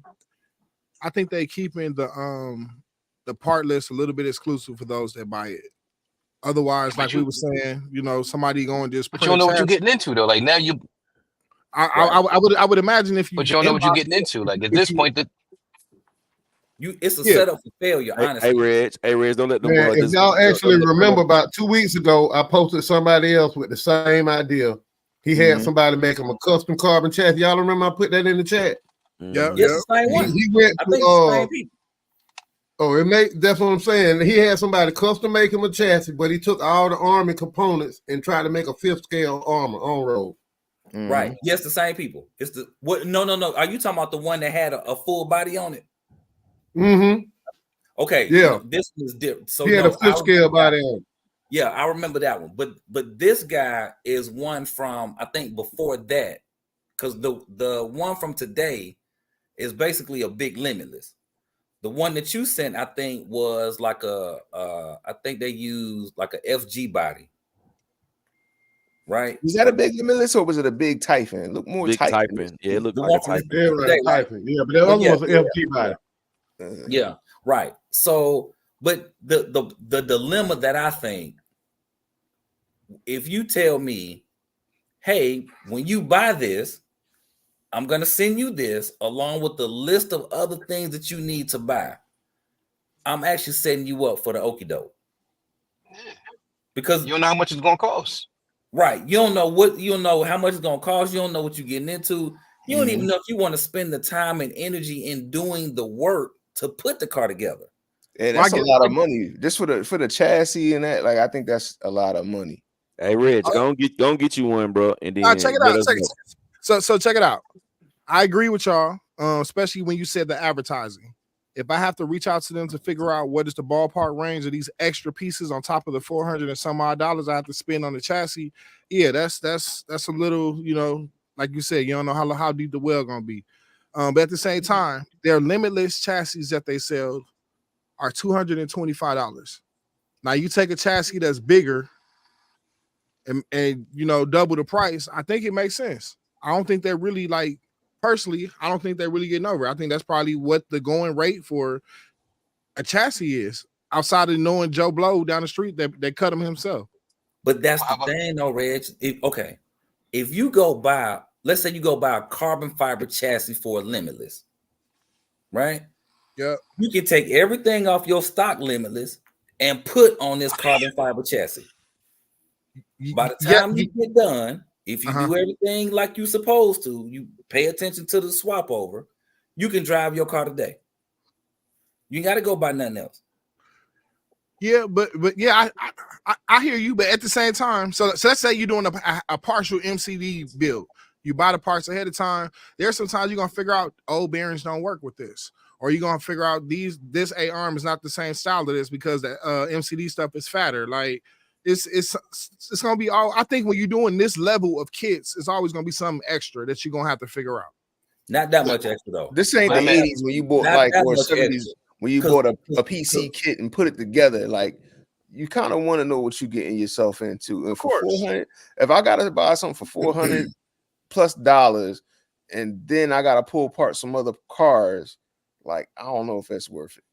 I got another thing about it too. At that point, you spending that much money on the chassis and then whatever miscellaneous parts you got to buy to go into it. Plus, you already have to have your baseline.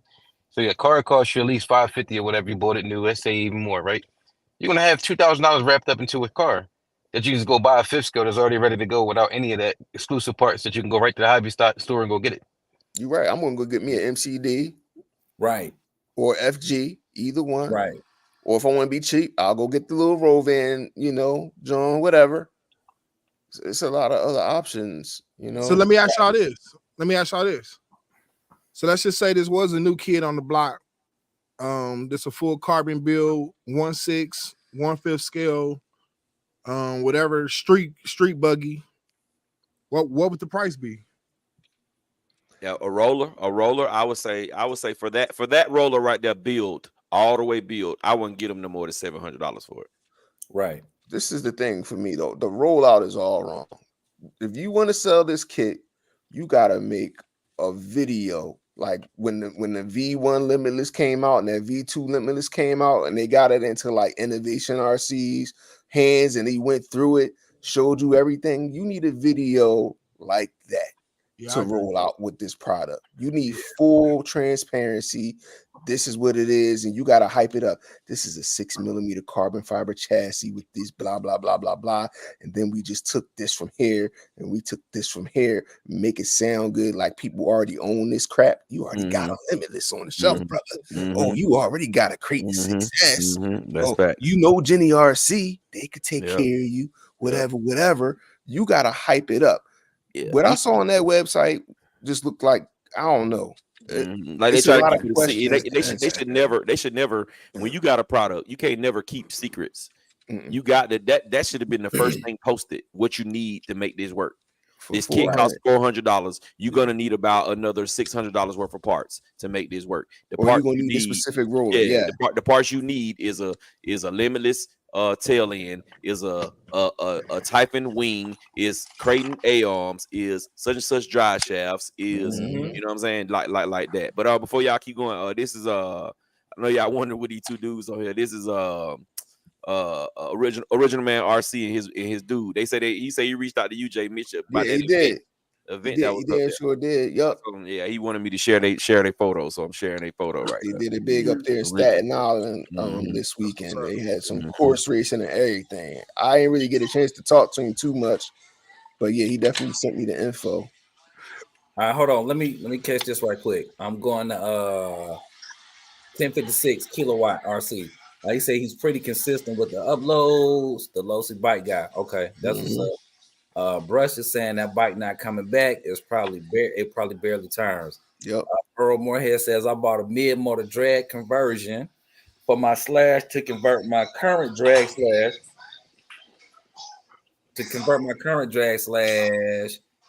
into a mid-motor, and had to buy a new style wheelie bar. Ooh, see that?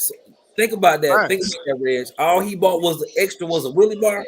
That's very different from upper and lower A-arms. Yeah, of course. It's a put like this. I really think that those are like some 6S or 8S aftermarket A-arms. I'm pretty sure you could put the stock Arrma A-arms on there. I wouldn't bet any money. Like, there's nothing special. Don't let the color or the metal fool you. Like, pretty sure you can put a lot of your stock, other than the motor mount. I'm pretty sure you can put a lot of your stock parts on there.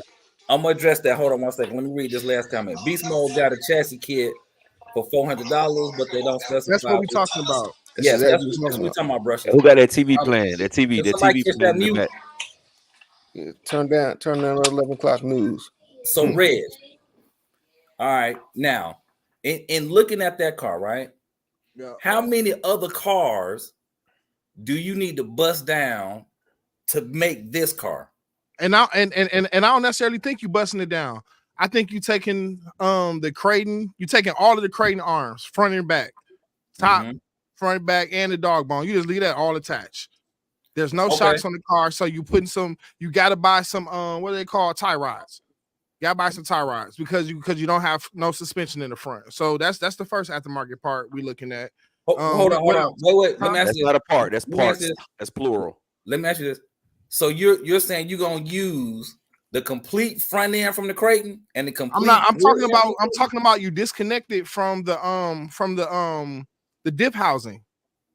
But you still need a diff in the front. You still need different. Yeah. We don't know what diff they're using. We can only assume. So let's just say they're using the on-road diff, being that the shocks are tie rods are so small. So they're using a limitless infraction or felony shock towers and diff housing. So one of those three, huh? We bust down two cars. But at the same time, people don't know this. So check this out. Let's say you are using the Creighton. I would use the Creighton. I would go to my hobby store or my local Amazon, website, and I would buy some aftermarket shock towers for a on-road Arrma car. That's all you have to do. You don't need the whole car. That's like, I don't think you don't really need the you can't need the whole car. They're probably taking the Go ahead, Ryder. What was you gonna say? No, I'm listening to No, let you go. Let you go. I'm gonna let you get everything out that you're saying, and then I'm gonna respond. I don't know, bro. It looks like, to me, it makes sense to me. That's all I can say. Okay. All right, let me put my little 2 cents in. This is what you're gonna need, Rattle. You're gonna need a 6S Talon. You're gonna need an 8S Creighton. You're gonna need a 6S Outcast. You're gonna need a 4S Outcast. You're gonna need a Granite Grum. You're gonna need a Gorgon. You're gonna need a Pro Moto. You're gonna need a Pro Moto. Pro Moto. You're gonna need a Raminator. You're gonna need a Raminator and a real 4-wheeler. like and a lot of MC2 duct tape. Yeah. MC2 duct tape. And you're gonna need a Sports Dry C motor mount. You definitely gonna need that motor mount for sure. Hey man, forget that, Reg, man. Don't let them talk you out of it. Get it, bro, and so we can know how to do it. Hey, I wouldn't even think about. The funny thing is, I wouldn't really. I thought it was dope. That's why I sent it to the group. Like, man, this is dope. This kind of around the lines of what we've been talking about. Come to find out, it's been posted a while ago, but I didn't know it would, bring so much conversation. You know what I'm saying? Also, it looked like their website was pretty new, maybe a few months new. I'm not trying to, take up for the company or nothing, but as a, I got a business. I understand when things are a little new when you working on, ironing out the wrinkles and stuff. So, the transparency is not there at all. It's not there at all. It's very misleading. When you iron the front of the shirt, Reg, when you iron the front of the shirt, you got to flip it over and iron the back of the shirt as well. You see what I'm saying? So you got to present what the people need if you want to sell something. You know what I'm saying? That it just doesn't make sense for you to tell me that, okay, I got a chassis kit. The first thing I'm thinking is I got a chassis kit. That means all I need is a servo, some tires, and a motor and ESC, and I'm good. So I've been in. So check it out. When I started doing 2S drag, I noticed people like kind of do a lot of crazy stuff to car. They may take, hypothetically, a Team Associated. They may take parts from the Slash suspension and take a blah blah blah company and build a dope car that don't look like a lot of the other cars. You know what I'm saying? Like it's I think it's levels and different type of ways of doing it. That's all. It's building. Like you saying, Red, I would get it and do it because it's just building, bro. But see, I'm a builder. I rebuild real cars. I took it's not nothing. But when I had I was doing speed runs with my EXB 8th scale Creighton. One day I crashed it. I was like, man, I'm gonna put a limitless chassis on there. Put the limitless chassis on there. Man, I thought that was really dope. You know what I'm saying? Go online, there's like a million other people that did it. But I'm just saying, like, yeah, if it's a way, huh? You said you crashed what car?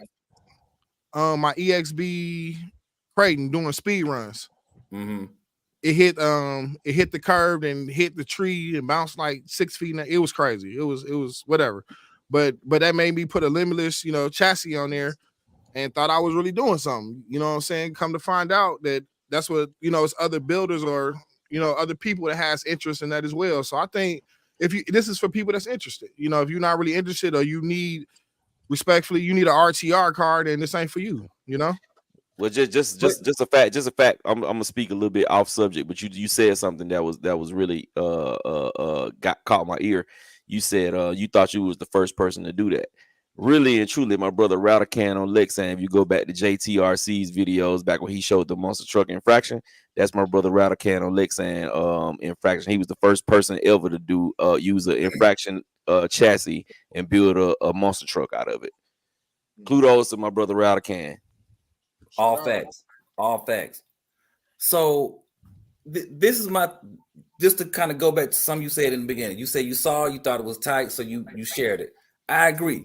The idea of that is tight. And I'm thinking to myself, when I'm reading the fact that they're trying to sell it, and they're like, oh, you get the kit. It's like, oh, nah, bro, this is not a kit. You get a chassis kit. You get a chassis kit. We're giving you the chassis. Right now, in the speed run world, it's the stretch chassis. A stretch chassis don't make sense when you think about the parts that come on there. How you gonna connect the drive shafts in the center? It don't make sense. Scorch and other companies we already got a solution for that. Like it's already a matter of fact, if you run the stretch. But if you stretch a Typhon, I'm talking about a limitless. You stretching the limitless, a felony. Like you're stretching a 7 scale to making it like, I don't know, 6 or so inches longer. So then if you're gonna my dilemma is don't say it's a kit because it's not a kit. Just say you're selling this carbon fiber chassis. That's it. You can't add kit to it because I still gotta go get a bunch of other pieces. It's not a kit. Okay, you do music. You know what the MP is, right? Yeah. All right. If I tell you I got an MP for you with 8 outs on it, but you got to go get your 8 outs from somebody else, then I ain't selling you the MP with 8 outs. Yeah, but it says it's a chassis kit, bro. Check it out, bro. It says it comes with the chassis, the center braces, and whatever. Technically, that is a chassis kit. That's a parts to build a chassis, to build on the chassis. Okay. I never seen nobody build a chassis. It just comes in a box or a bag. It's one piece. That's it. You add some braces. That's how they do street eliminator stuff too. Yeah, bro. When you go buy a drag race concept, you go buy a drag race concept and you take your stock DR10, all you're gonna see is 5 pieces of carbon in that box. But you just summed it up though. You said no instructions, no nothing. Like it's crazy. But you summed it up with what you just said. You said you're gonna take the chassis that they make is made for what? A DR10, right? So you already know. You still need other pieces. But listen. You already know that when you buy this chassis, if you got a DR10, you can take everything from the DR10 and put it on this chassis. Some parts, not all. You still have to buy some other parts.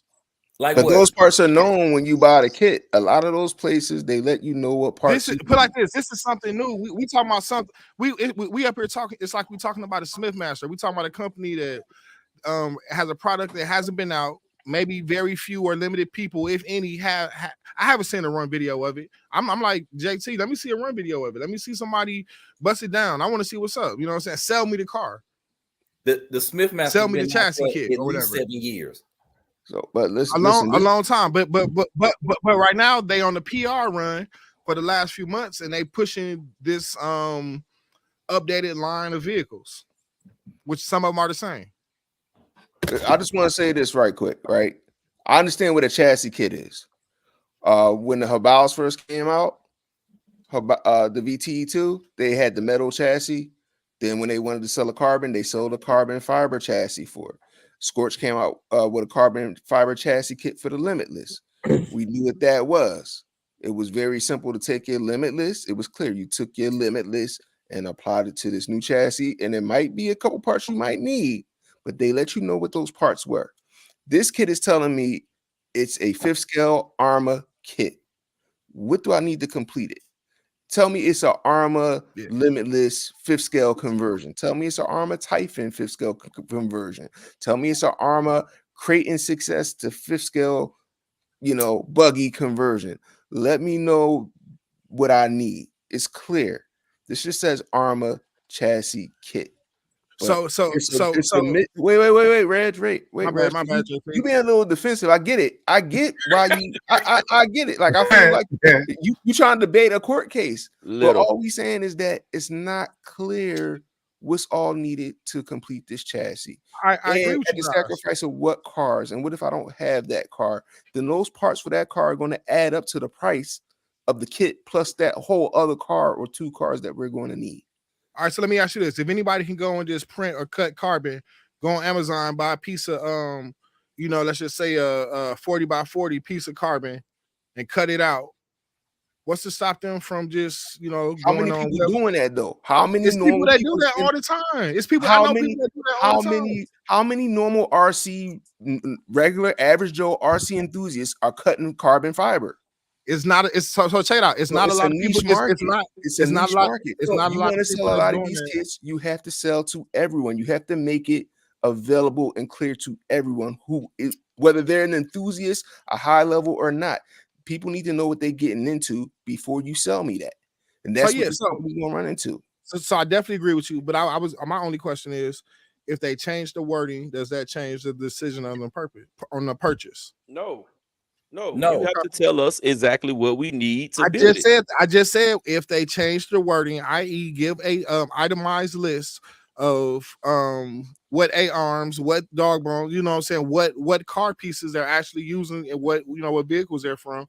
If they actually had that, and the company, hopefully maybe they listen, maybe they'll hear this and actually go and change it. You know what I'm saying, for the betterment of actually possibly selling it or making it a more interesting purchase for those that are interested. They need to make a video step-by-step building this with what parts they're using and also detail that in their listing on their website and also make those parts available on their sites to buy if they want to sell this kit. That's what I think it's going to take. You can't just introduce a brand new kit and make it so general that people don't know what they got to do.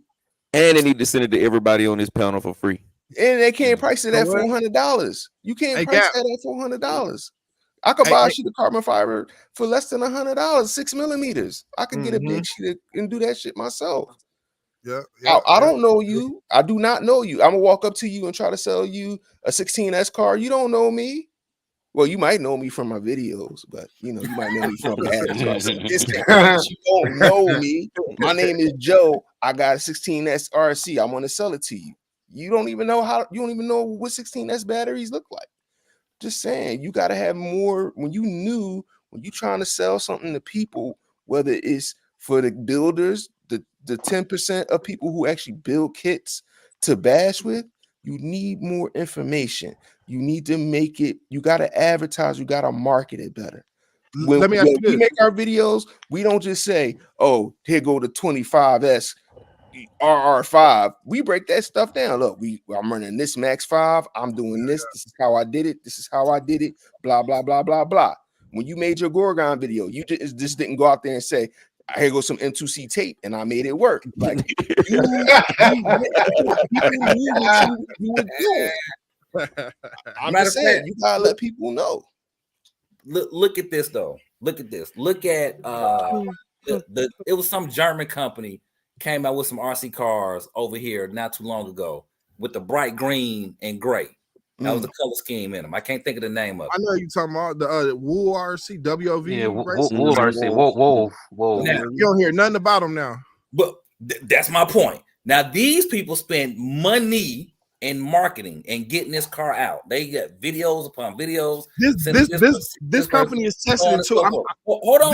Let me finish. Please let me finish. My bad. Right. Go ahead. Somebody mute him. Nah. They spent money on getting this car out there, right?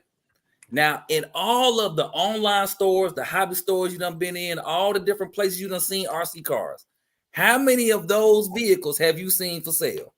0. That's my point. So these people pop up out of nowhere. Hey, we got this kit. We don't know if they popped up out of nowhere. They have cars that ran 200 miles an hour, bro. Like they are. I think they are actively some players in this realm. There are active players. So it would be safe to say they are solidified in the speed run game, right? Speed running, drag racing. They make chassis with guys run 4S and beat 8 and 12S cars. Yes. Okay. Now, of those guys, how many times have you seen in all the drag races that you done been to, seen them chassis out there? I'm not in the South, and I'm not around a lot of people that's spending $255 on just a chassis or whatever. You know what I'm saying? I'm kind of it's me and my little group of a few. So I haven't seen them, but I watch YouTube and I seen some videos. I seen results. So then we could say that they just popped up. That would be fair to say that they just popped up, because if it's a matter of, hey, M2C came out with this chassis, they didn't just pop up with that. Let's say Vitavon came out with this chassis, that didn't pop up. But these folk who are solid in one particular lane of RC, you just popping up. I feel you on that. I definitely feel you on that. If Armor came out with the chassis, now I will be shocked. Like, well, I need to see y'all run this. I need to see a few people run it before I go put my money up. But because it's something new for them. But yeah, man, these folks.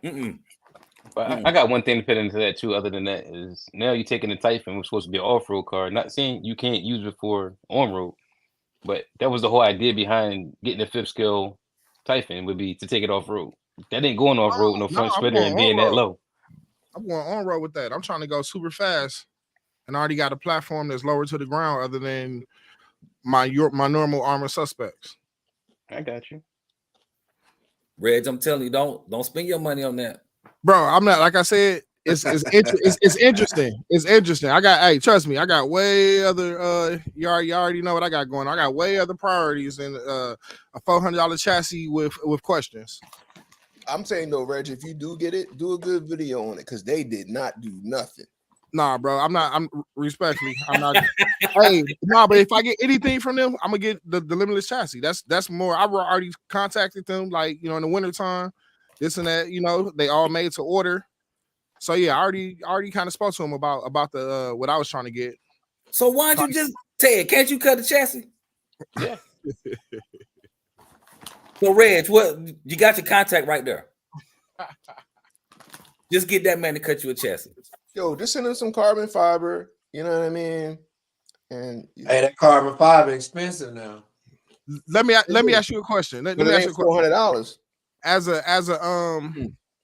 So as a YouTuber, how would you feel if someone else just because they took your style and your voice and your everything, your likeness, and threw them and just copied you and made more money? They do it anyway. Would you like it? Would you like my answer to that? They do it all the time. Go harder, all that kind of stuff. Go ahead. No, I'm listening. I'm not gonna feel no type of way because once I put it out there, it's out there. A secret ain't a secret once you tell it. Mm-hmm. And also, it doesn't matter if somebody copies. It doesn't mean it's always gonna be better because you can't say like the Power Hobby stuff that they just copied off of Scorch is better than Scorch.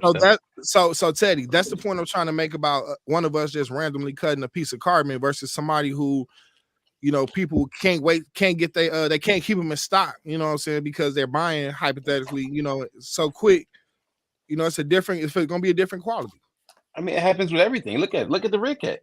What did they copy? No matter what car you put out there, right? The first car that was an RC car got copied because somebody else figured they could make it better, or they wanted to get into the to the lane of making some money off of it. So I get what you're saying that you don't want to have it out here and people copying your design, but once it gets out to the masses, all it takes is for one person to do it. No matter if you sold 500 kits or 10,000, at some point somebody's going to copy it. But it just depends if their kit is better than yours.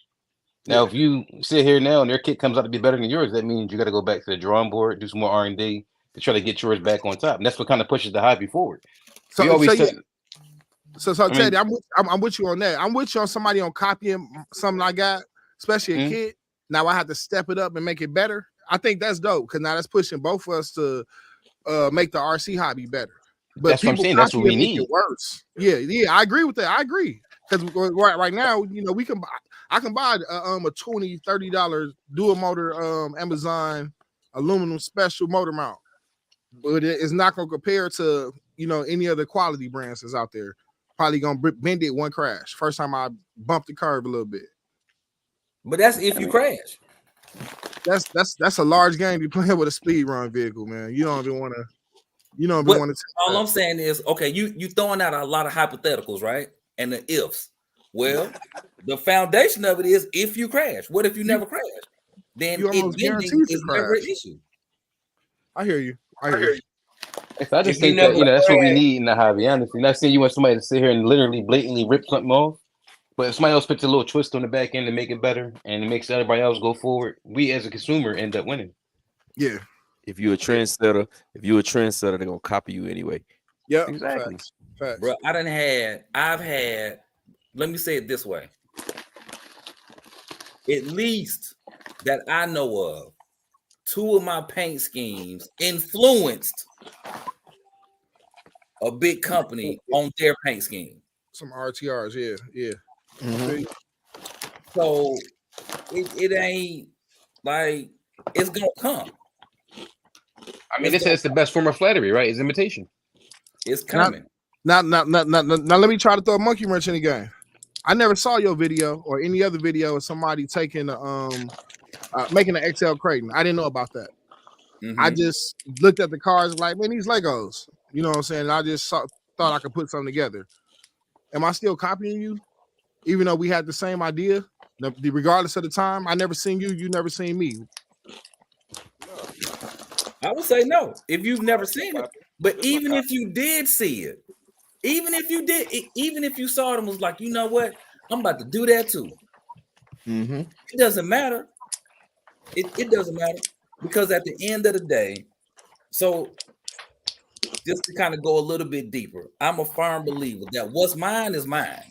Yeah. There's nothing that anybody can do to help me get mine or stop me from getting mine. Because what God gonna give me, I got it.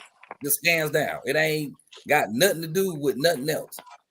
And if I come up with 50 different ideas and somebody copies all 50 of my ideas, that just means my 51st idea is gonna be the idea that's gonna hit. Okay. So I mean, Gap told you, like, I was the first. Yeah. Nobody knew I was the first. Read, brother. But at the end of the day, everything happened the way that it's supposed to happen, and in the time frame that it's supposed to happen in. Okay. Because honestly, let's just say back then when I built this truck, and then all of a sudden just rattle can just blow up everywhere, I would not have been mentally prepared to deal with what that was gonna come with. I feel you. So, no, that's it. And I was just saying, just to end, I'm gonna end it. I got nothing more to say about it. I'm definitely not defending that company, whatever. If anything, I will hope, like I said, I hope. You just went to bat for them folk. Now you talking about you ain't defending them? No, I do not know them. Yeah. Check it out. If anything, I think I was just defending the process, bro. Like I said, bro, you are a new spokesperson. No, they about to send him like 3 chassis and all parts list. That's Big Reg and yeah. and a new role, because that company got duct tape too, baby. Let's get it. Man, I need it. Let me catch these, because we way behind now. All right, let me catch these comments.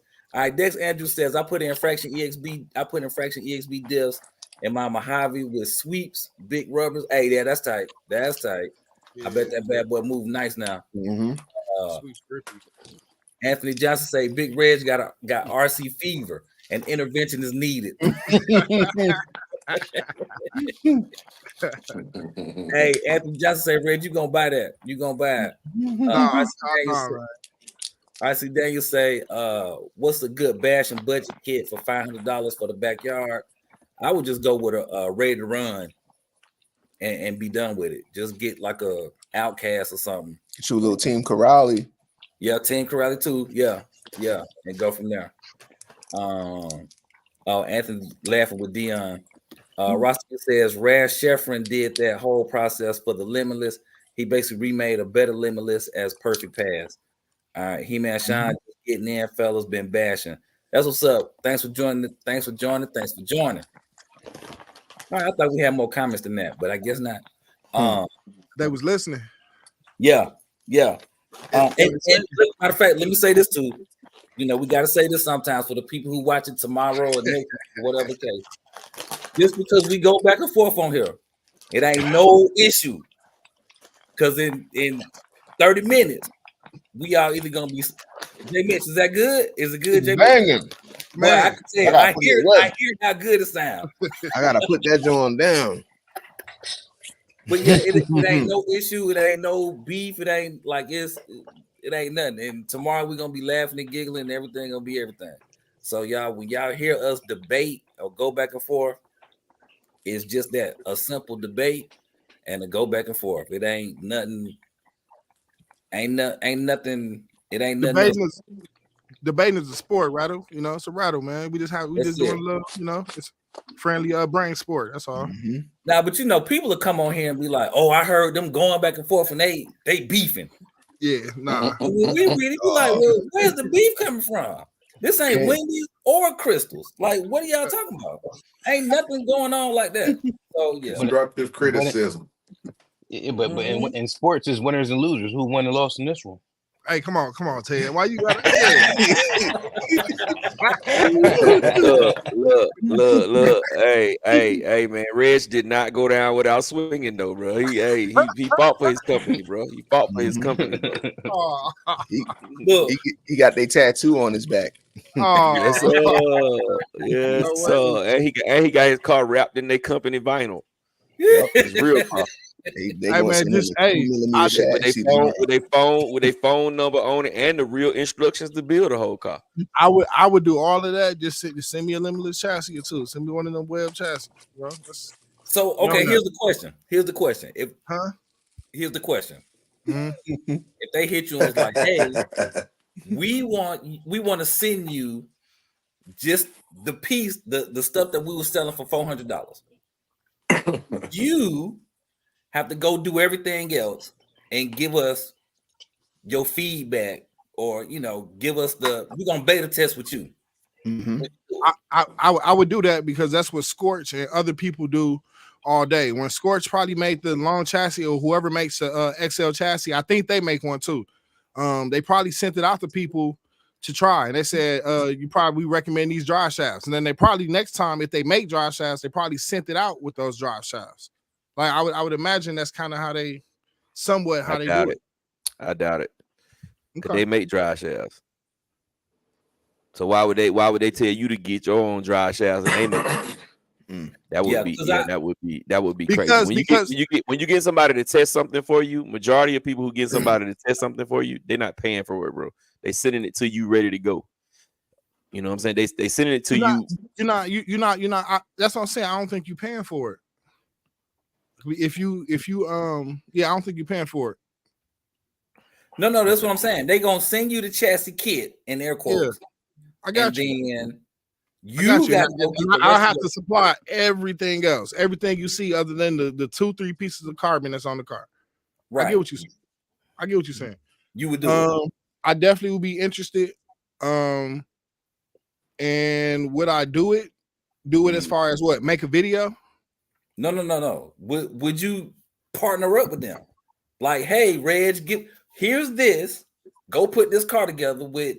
I think I do it. You know what? As being a smaller YouTuber, I definitely do it because it can only help me. Like I said, that chassis already has somewhat of a following, this and that. If they post some videos, get some subscribers to my channel and all this and that, or just different attention that my channel normally wouldn't get, I think even that alone would make it beneficial. But outside of that, I have broken armor fifth scales laying around. I have, junkyard of 7-scale chassis and, fully diffs and everything here.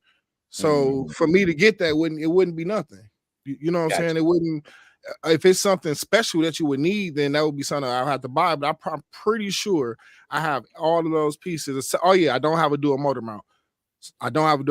So I probably have to do something crazy like a 16S 800 kV or something. Some modest like that. If I'm keeping it all in house, ordering ESC. But we're talking about just the mechanical, parts. We're not talking about the electronics, so to say. So yeah, I definitely would do it. Okay. All right. There it is then. So I'm gonna ask everybody on the panel. Would y'all do it? I gotta see what it entails first, for me to even consider something like that. But as of now, no. Game Dog. I feel like we playing Who Want to Be a what's the game where they sell the business for the money to the millionaires? Oh, Shark Tank. I feel like this Shark Tank right now, man.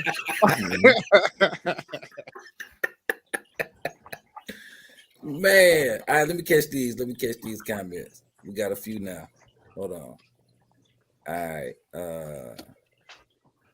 RC Daniel said, would y'all okay. Oh, wait. RC Daniel asked, would y'all consider an RC kit for someone who never built the kit before? Well, yes, but not this one. Absolutely. Yeah, not this. What we talking about? Get you a techno. Get you a nice techno to build. Yeah. Associated. Any of the top brands usually have like really nice instructions. Yeah, household brands. A complete kit, not a chassis kit. Boy. Yeah. That would be an expensive lesson. So that would be like buying a Red Cat old model for your first car. What's your favorite one, Rattle?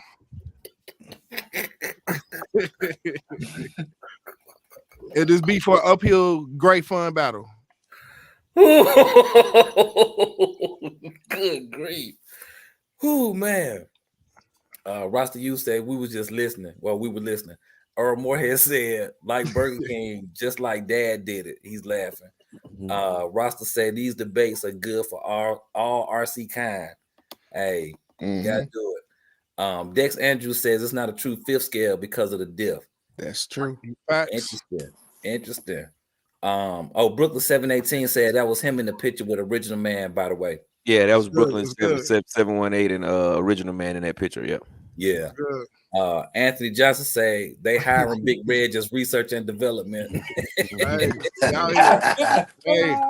I done hit up Castle with other people so many times. Somebody give me something. Come on. Somebody gotta get you something. Right. Man. That's it. And we ain't talking about no pencils and pencil sharpeners either. Give me something I can work with. A chassis, that's a foundation. Right. And you gotta start somewhere. Rasta U says the chat rooting for you, Big Reg. Big Reg for research and development. Facebook user in the building. What's going on? Welcome to the chat. Sean's laughing. Derek Jones said, yo, what's up? What's going on, man? What's going on? What's going on, Derek? What up? Hey, yeah, a good rally car would be dope. I wouldn't mind seeing a good rally car. What's the name? That Sin rally car is nice. That Sin 4S car, that joint is nice. Yeah. I just wish it was a little bit bigger. Yeah. I did see one on AliExpress, a 7 scale rally car. Was it probably great? The same one, probably the same one from King Motor. I mean, not King Motor. King Motor 30, got one. 30 North got one.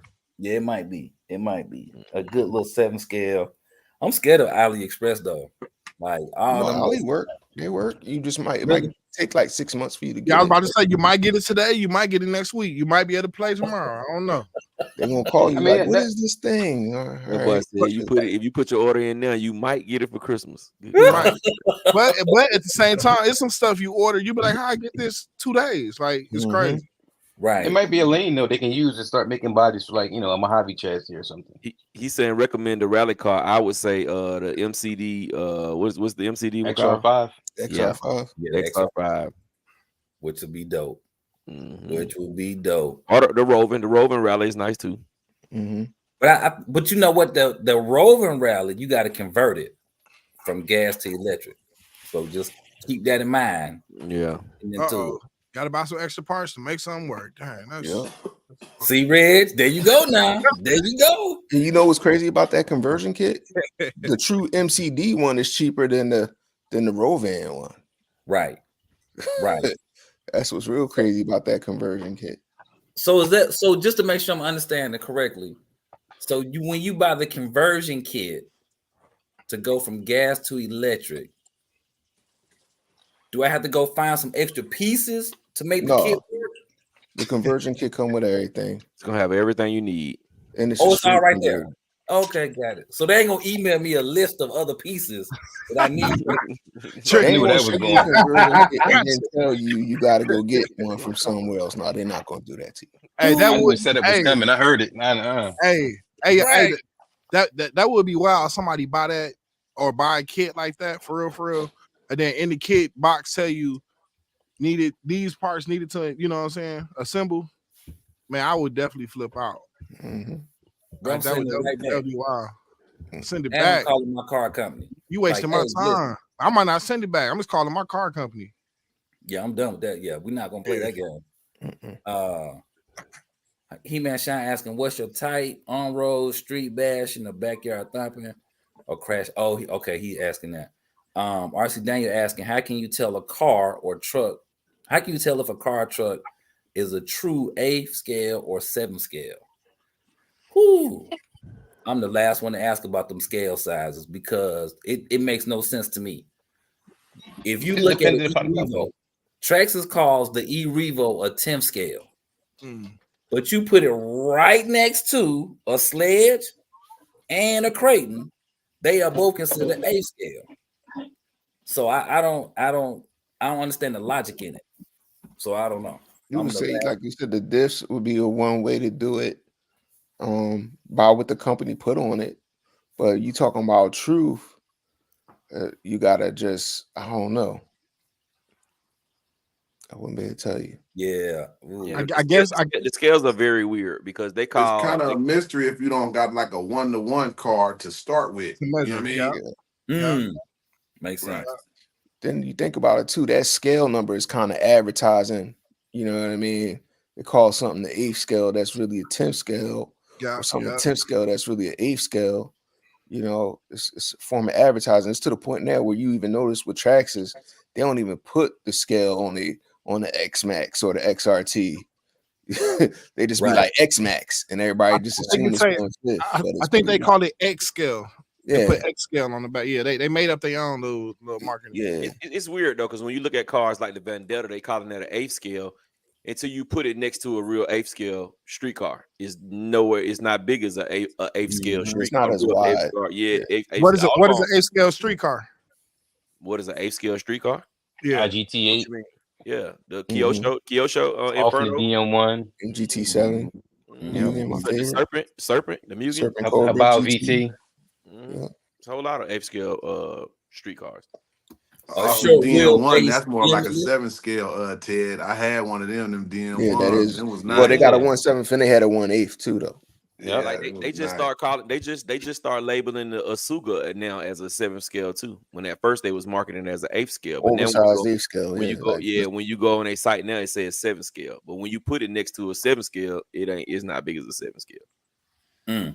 But maybe it's a 7th scale buggy. But even when you say buggy, when you put it next to the 7th scale Team Energy A7X, it is nowhere near big as the A7X.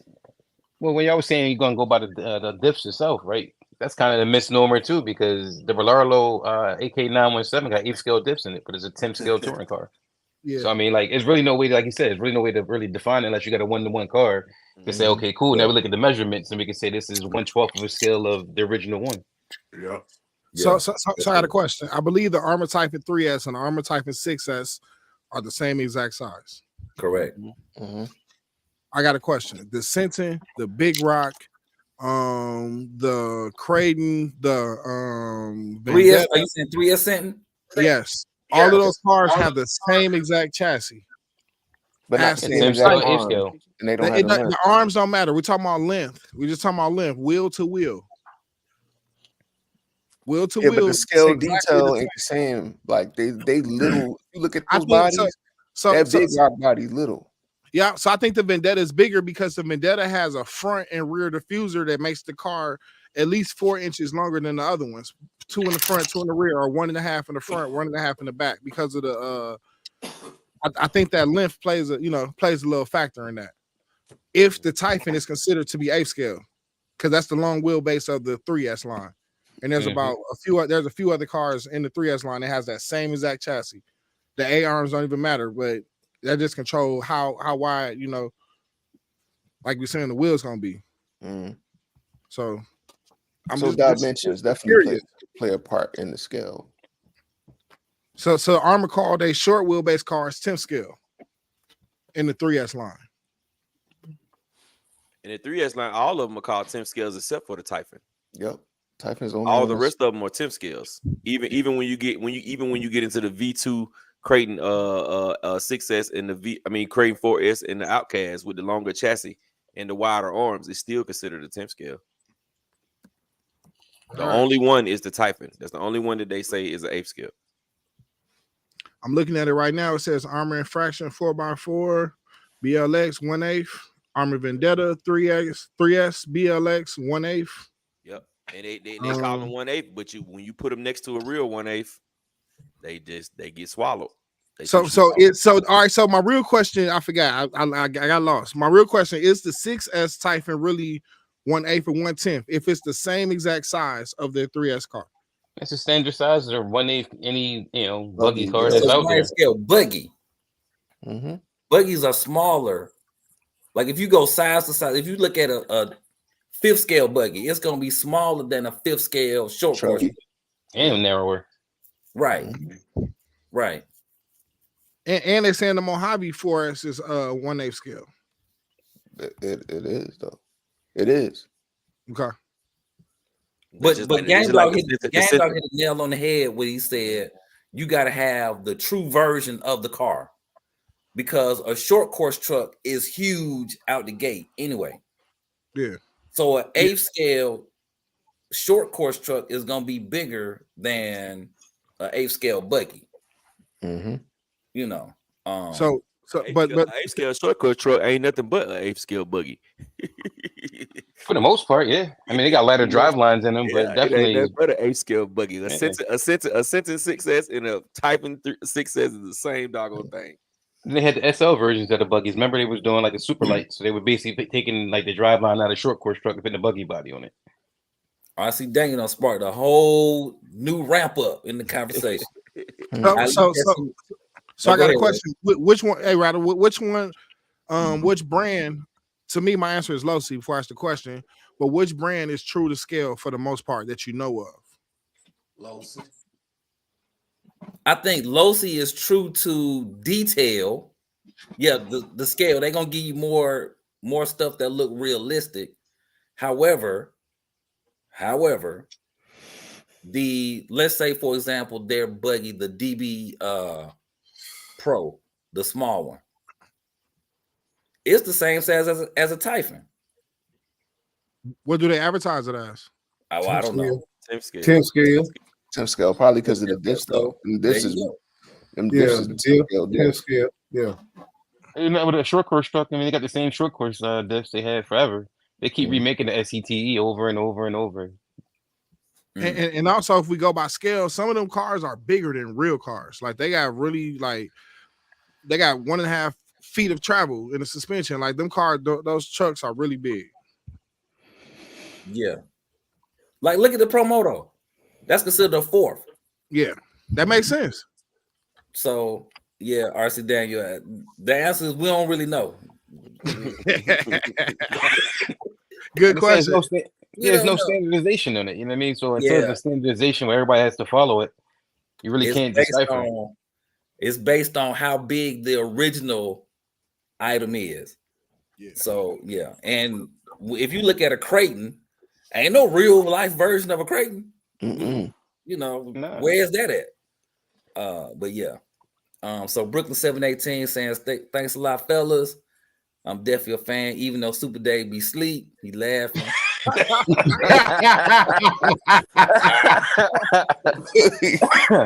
Caught you, Dave. You got the itis off that cake. That's what happened.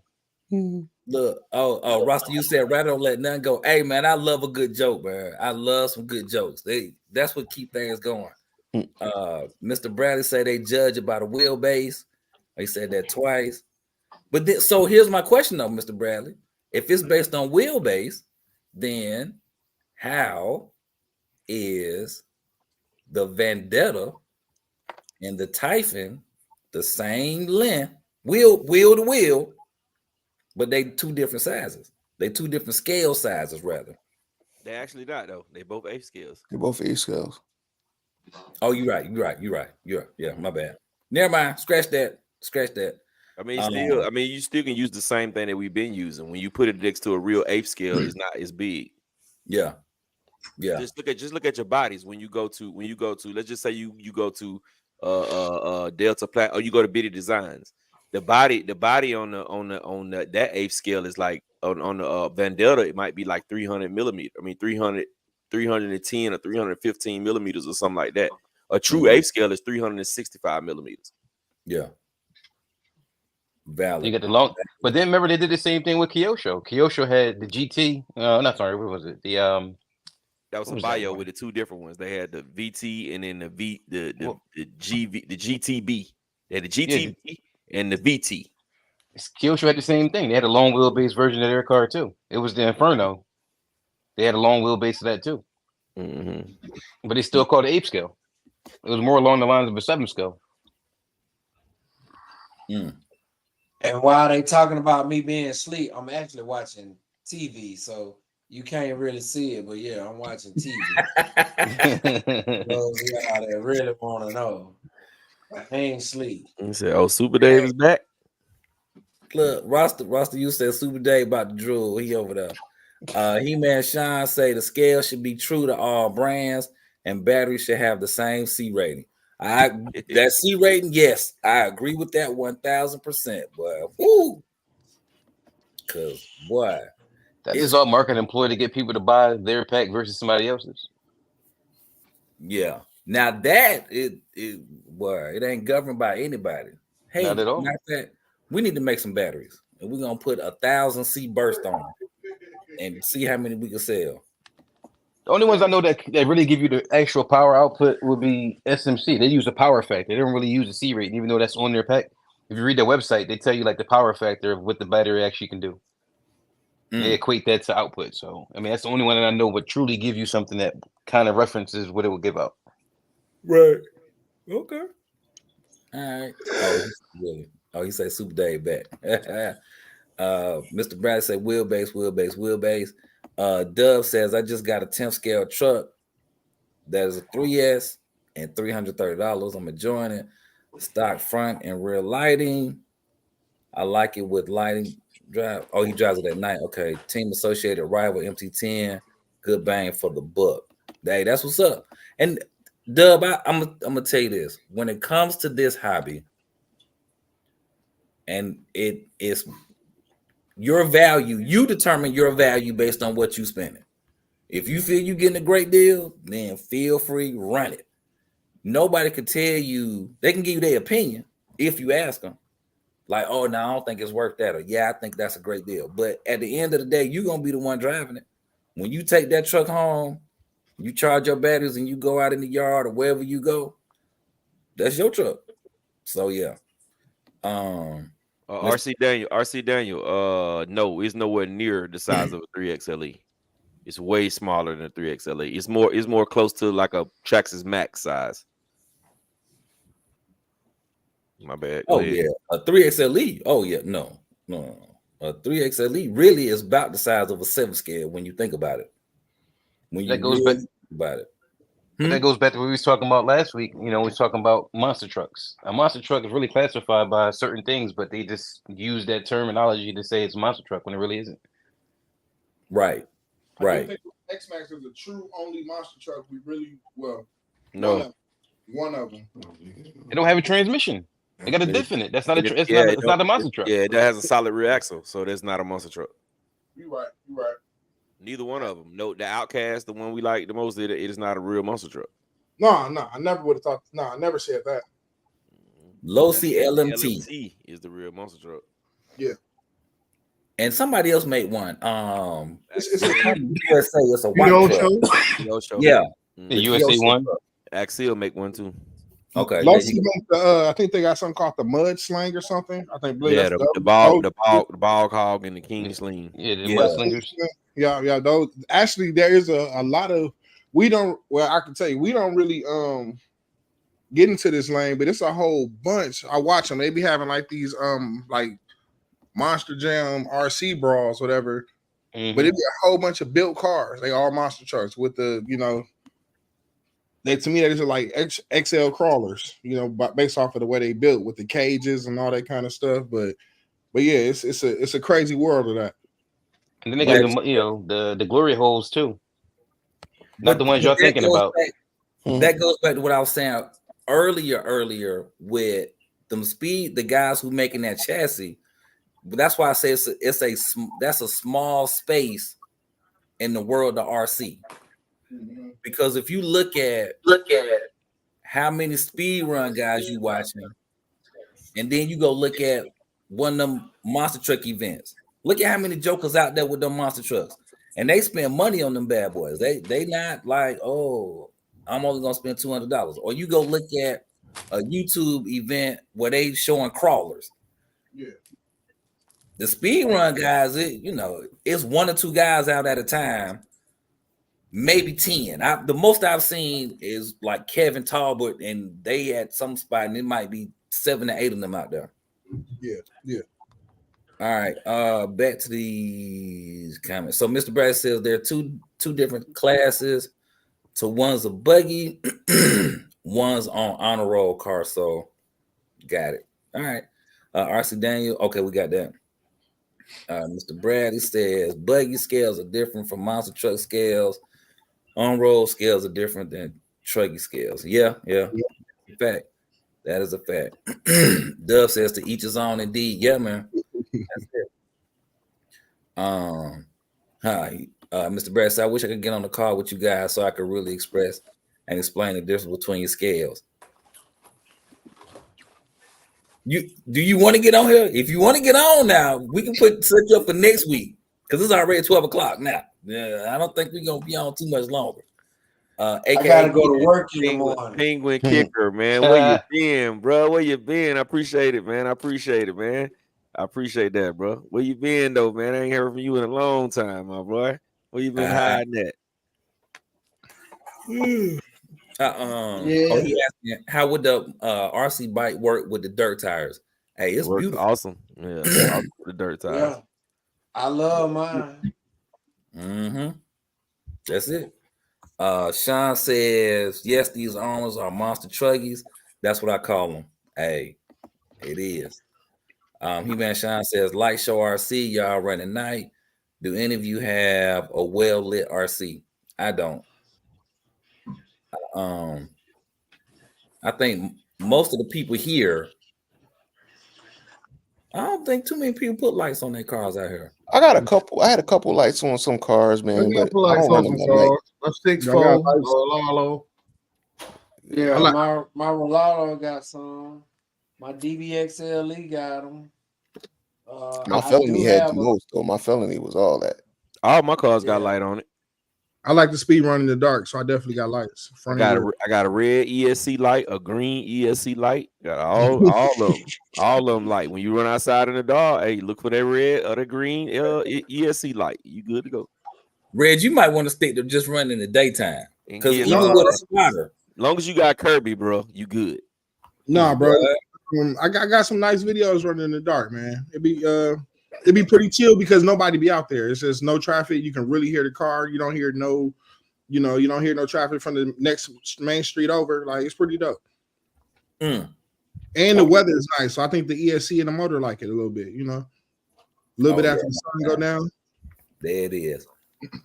All right, Mr. Brad. So yeah, okay. So next week, be ready, sir. Be ready. You might get a text. So do we need to text you on Thursday with the information? Because we know. He-Man Shine says, y'all, we should have a hotline, so people could call in. Hey, you actually can do that, bro. I seen Flossie Carter do that. I just got to figure out how in the world he did it, but I did see him do that. Oh, that's tight. All right.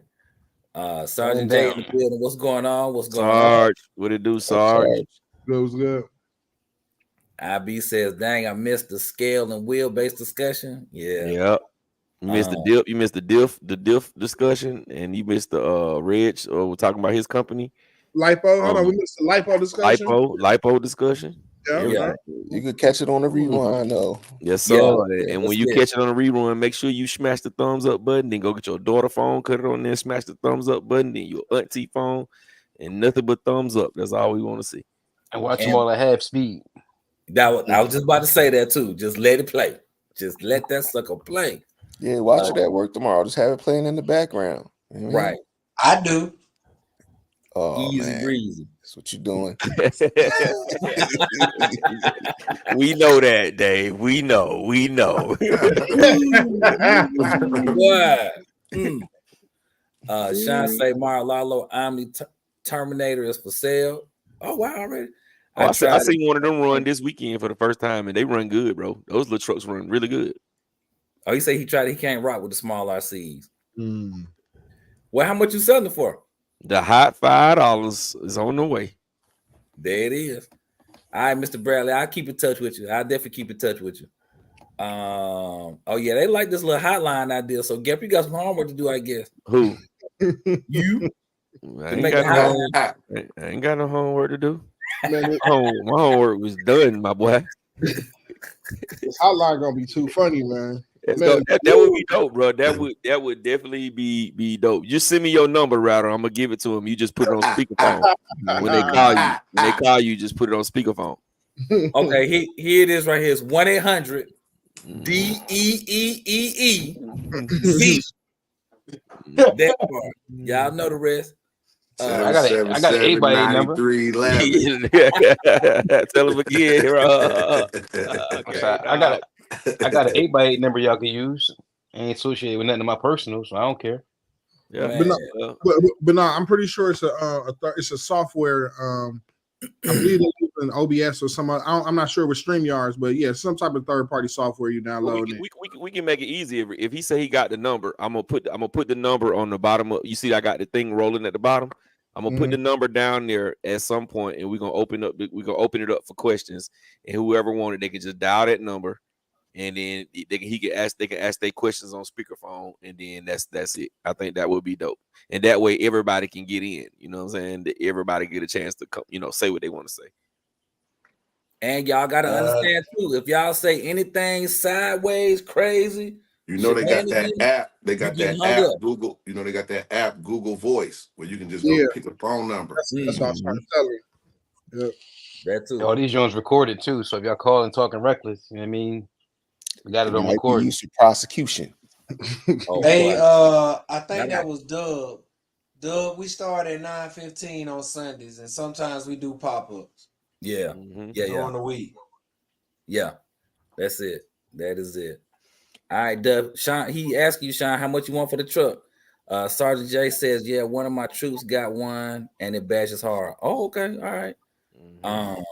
Sean say no hotlines, man. Allow the vets to control the pod. Is growing. You can't have some old random RC folks calling saying some sideways. He said 200 for the Omni, y'all. 200 for the Omni. All right. Mr. Brad said if y'all do the hotline, y'all will change the game or how you do live chat. Yeah, we appreciate that, Mr. Bradley, but we already changing the game anyway, man. We trendsetters, man. Yeah, that's you ain't gonna find an RC live show that's lit as ours, bro. It's just not gonna happen. That's it. You will not. And with Super Dave sleep. Yeah. Dub said a guy on YouTube said on live stream, a caller said some controversy almost shut down his channel. Yeah, you know what? That's a valid point. Yeah, because they get on there talking them shenanigans. They definitely gonna flag us. Yeah, so maybe we do need to pump our brakes and try to figure out a way to where we can censor it. Yeah, have a delay of some sort. He-Man Shine. Oh, the number is 588-2300. Y'all got that? I don't know what the area code is, but just dial in and see what happens. Y'all, it's 555. There you go, right there. Kenny, last couple, man. We're gonna get out of here, man. It's I supposed to been off, bro. Oh wow, yeah. Okay. I did it for y'all, though. I did it for the people, man. That's what we here for. You, but I'm gonna be struggling at work tomorrow. They'll say he appreciated it. I'll be asking. Look at my screen. When Dave say stuff like that, all you can do is just say. Man, really, dude, really, bro, really. He had her feet kicked up on the desk with shoes off. Right.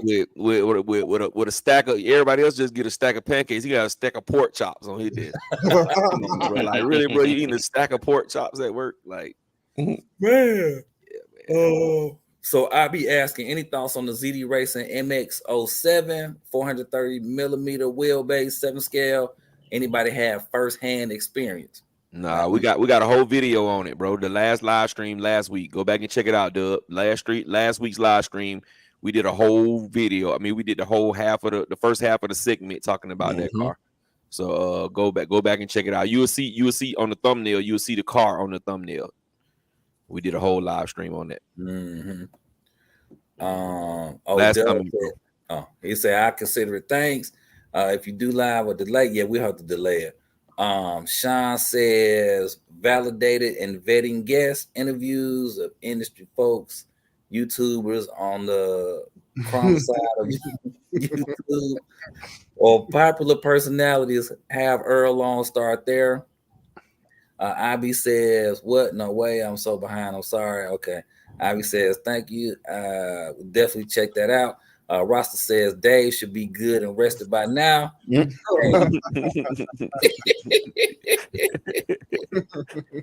we did it. Have a good one, man. Be easy. All right, we did it, man. Hey, that MCD look good too, man. But we're gonna shut it down right here, man. I had a long weekend, man. I got to give me some rest, man.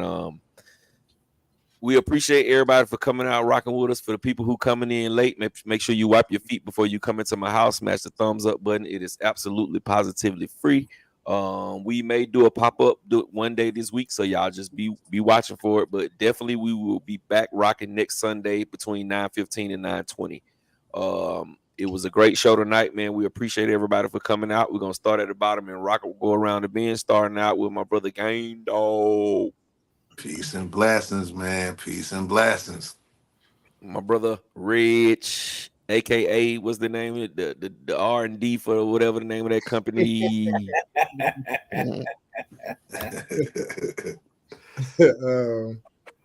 Man, thank you. I appreciate y'all for tuning in. Hope you have a great week.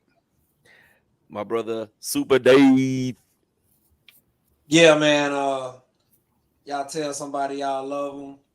Enjoy y'all work week, and see y'all next Sunday. My brother Rattle 3000. Y'all be easy. Enjoy your week, and just laugh. Just learn to laugh. If your feet hit the floor tomorrow morning, get up, crack a joke, say a prayer, and keep it pushing. Brother J Mitch. I'm gonna say definitely if get out there and get some RC in, whether it's wrenching or getting a quick run time, or just sharing a hobby with somebody you work with or something. You just spend some time in the game and giving back if you can, or just enjoying it yourself. Just gonna say thank you for joining us, and y'all have a good night. We'll talk to y'all later. Peace. Brother Doc Skiro. Have a good week. Good night. Brother Teddy P. Just want to say thanks for everybody for joining in. Y'all could have been anywhere in the world, but y'all was here with us. Hope y'all enjoy what we had to talk about. Hope y'all keep coming back, and hope everybody have a good week at work. All right, man. Y'all have a great week, man, and we'll get with y'all in a minute. Peace.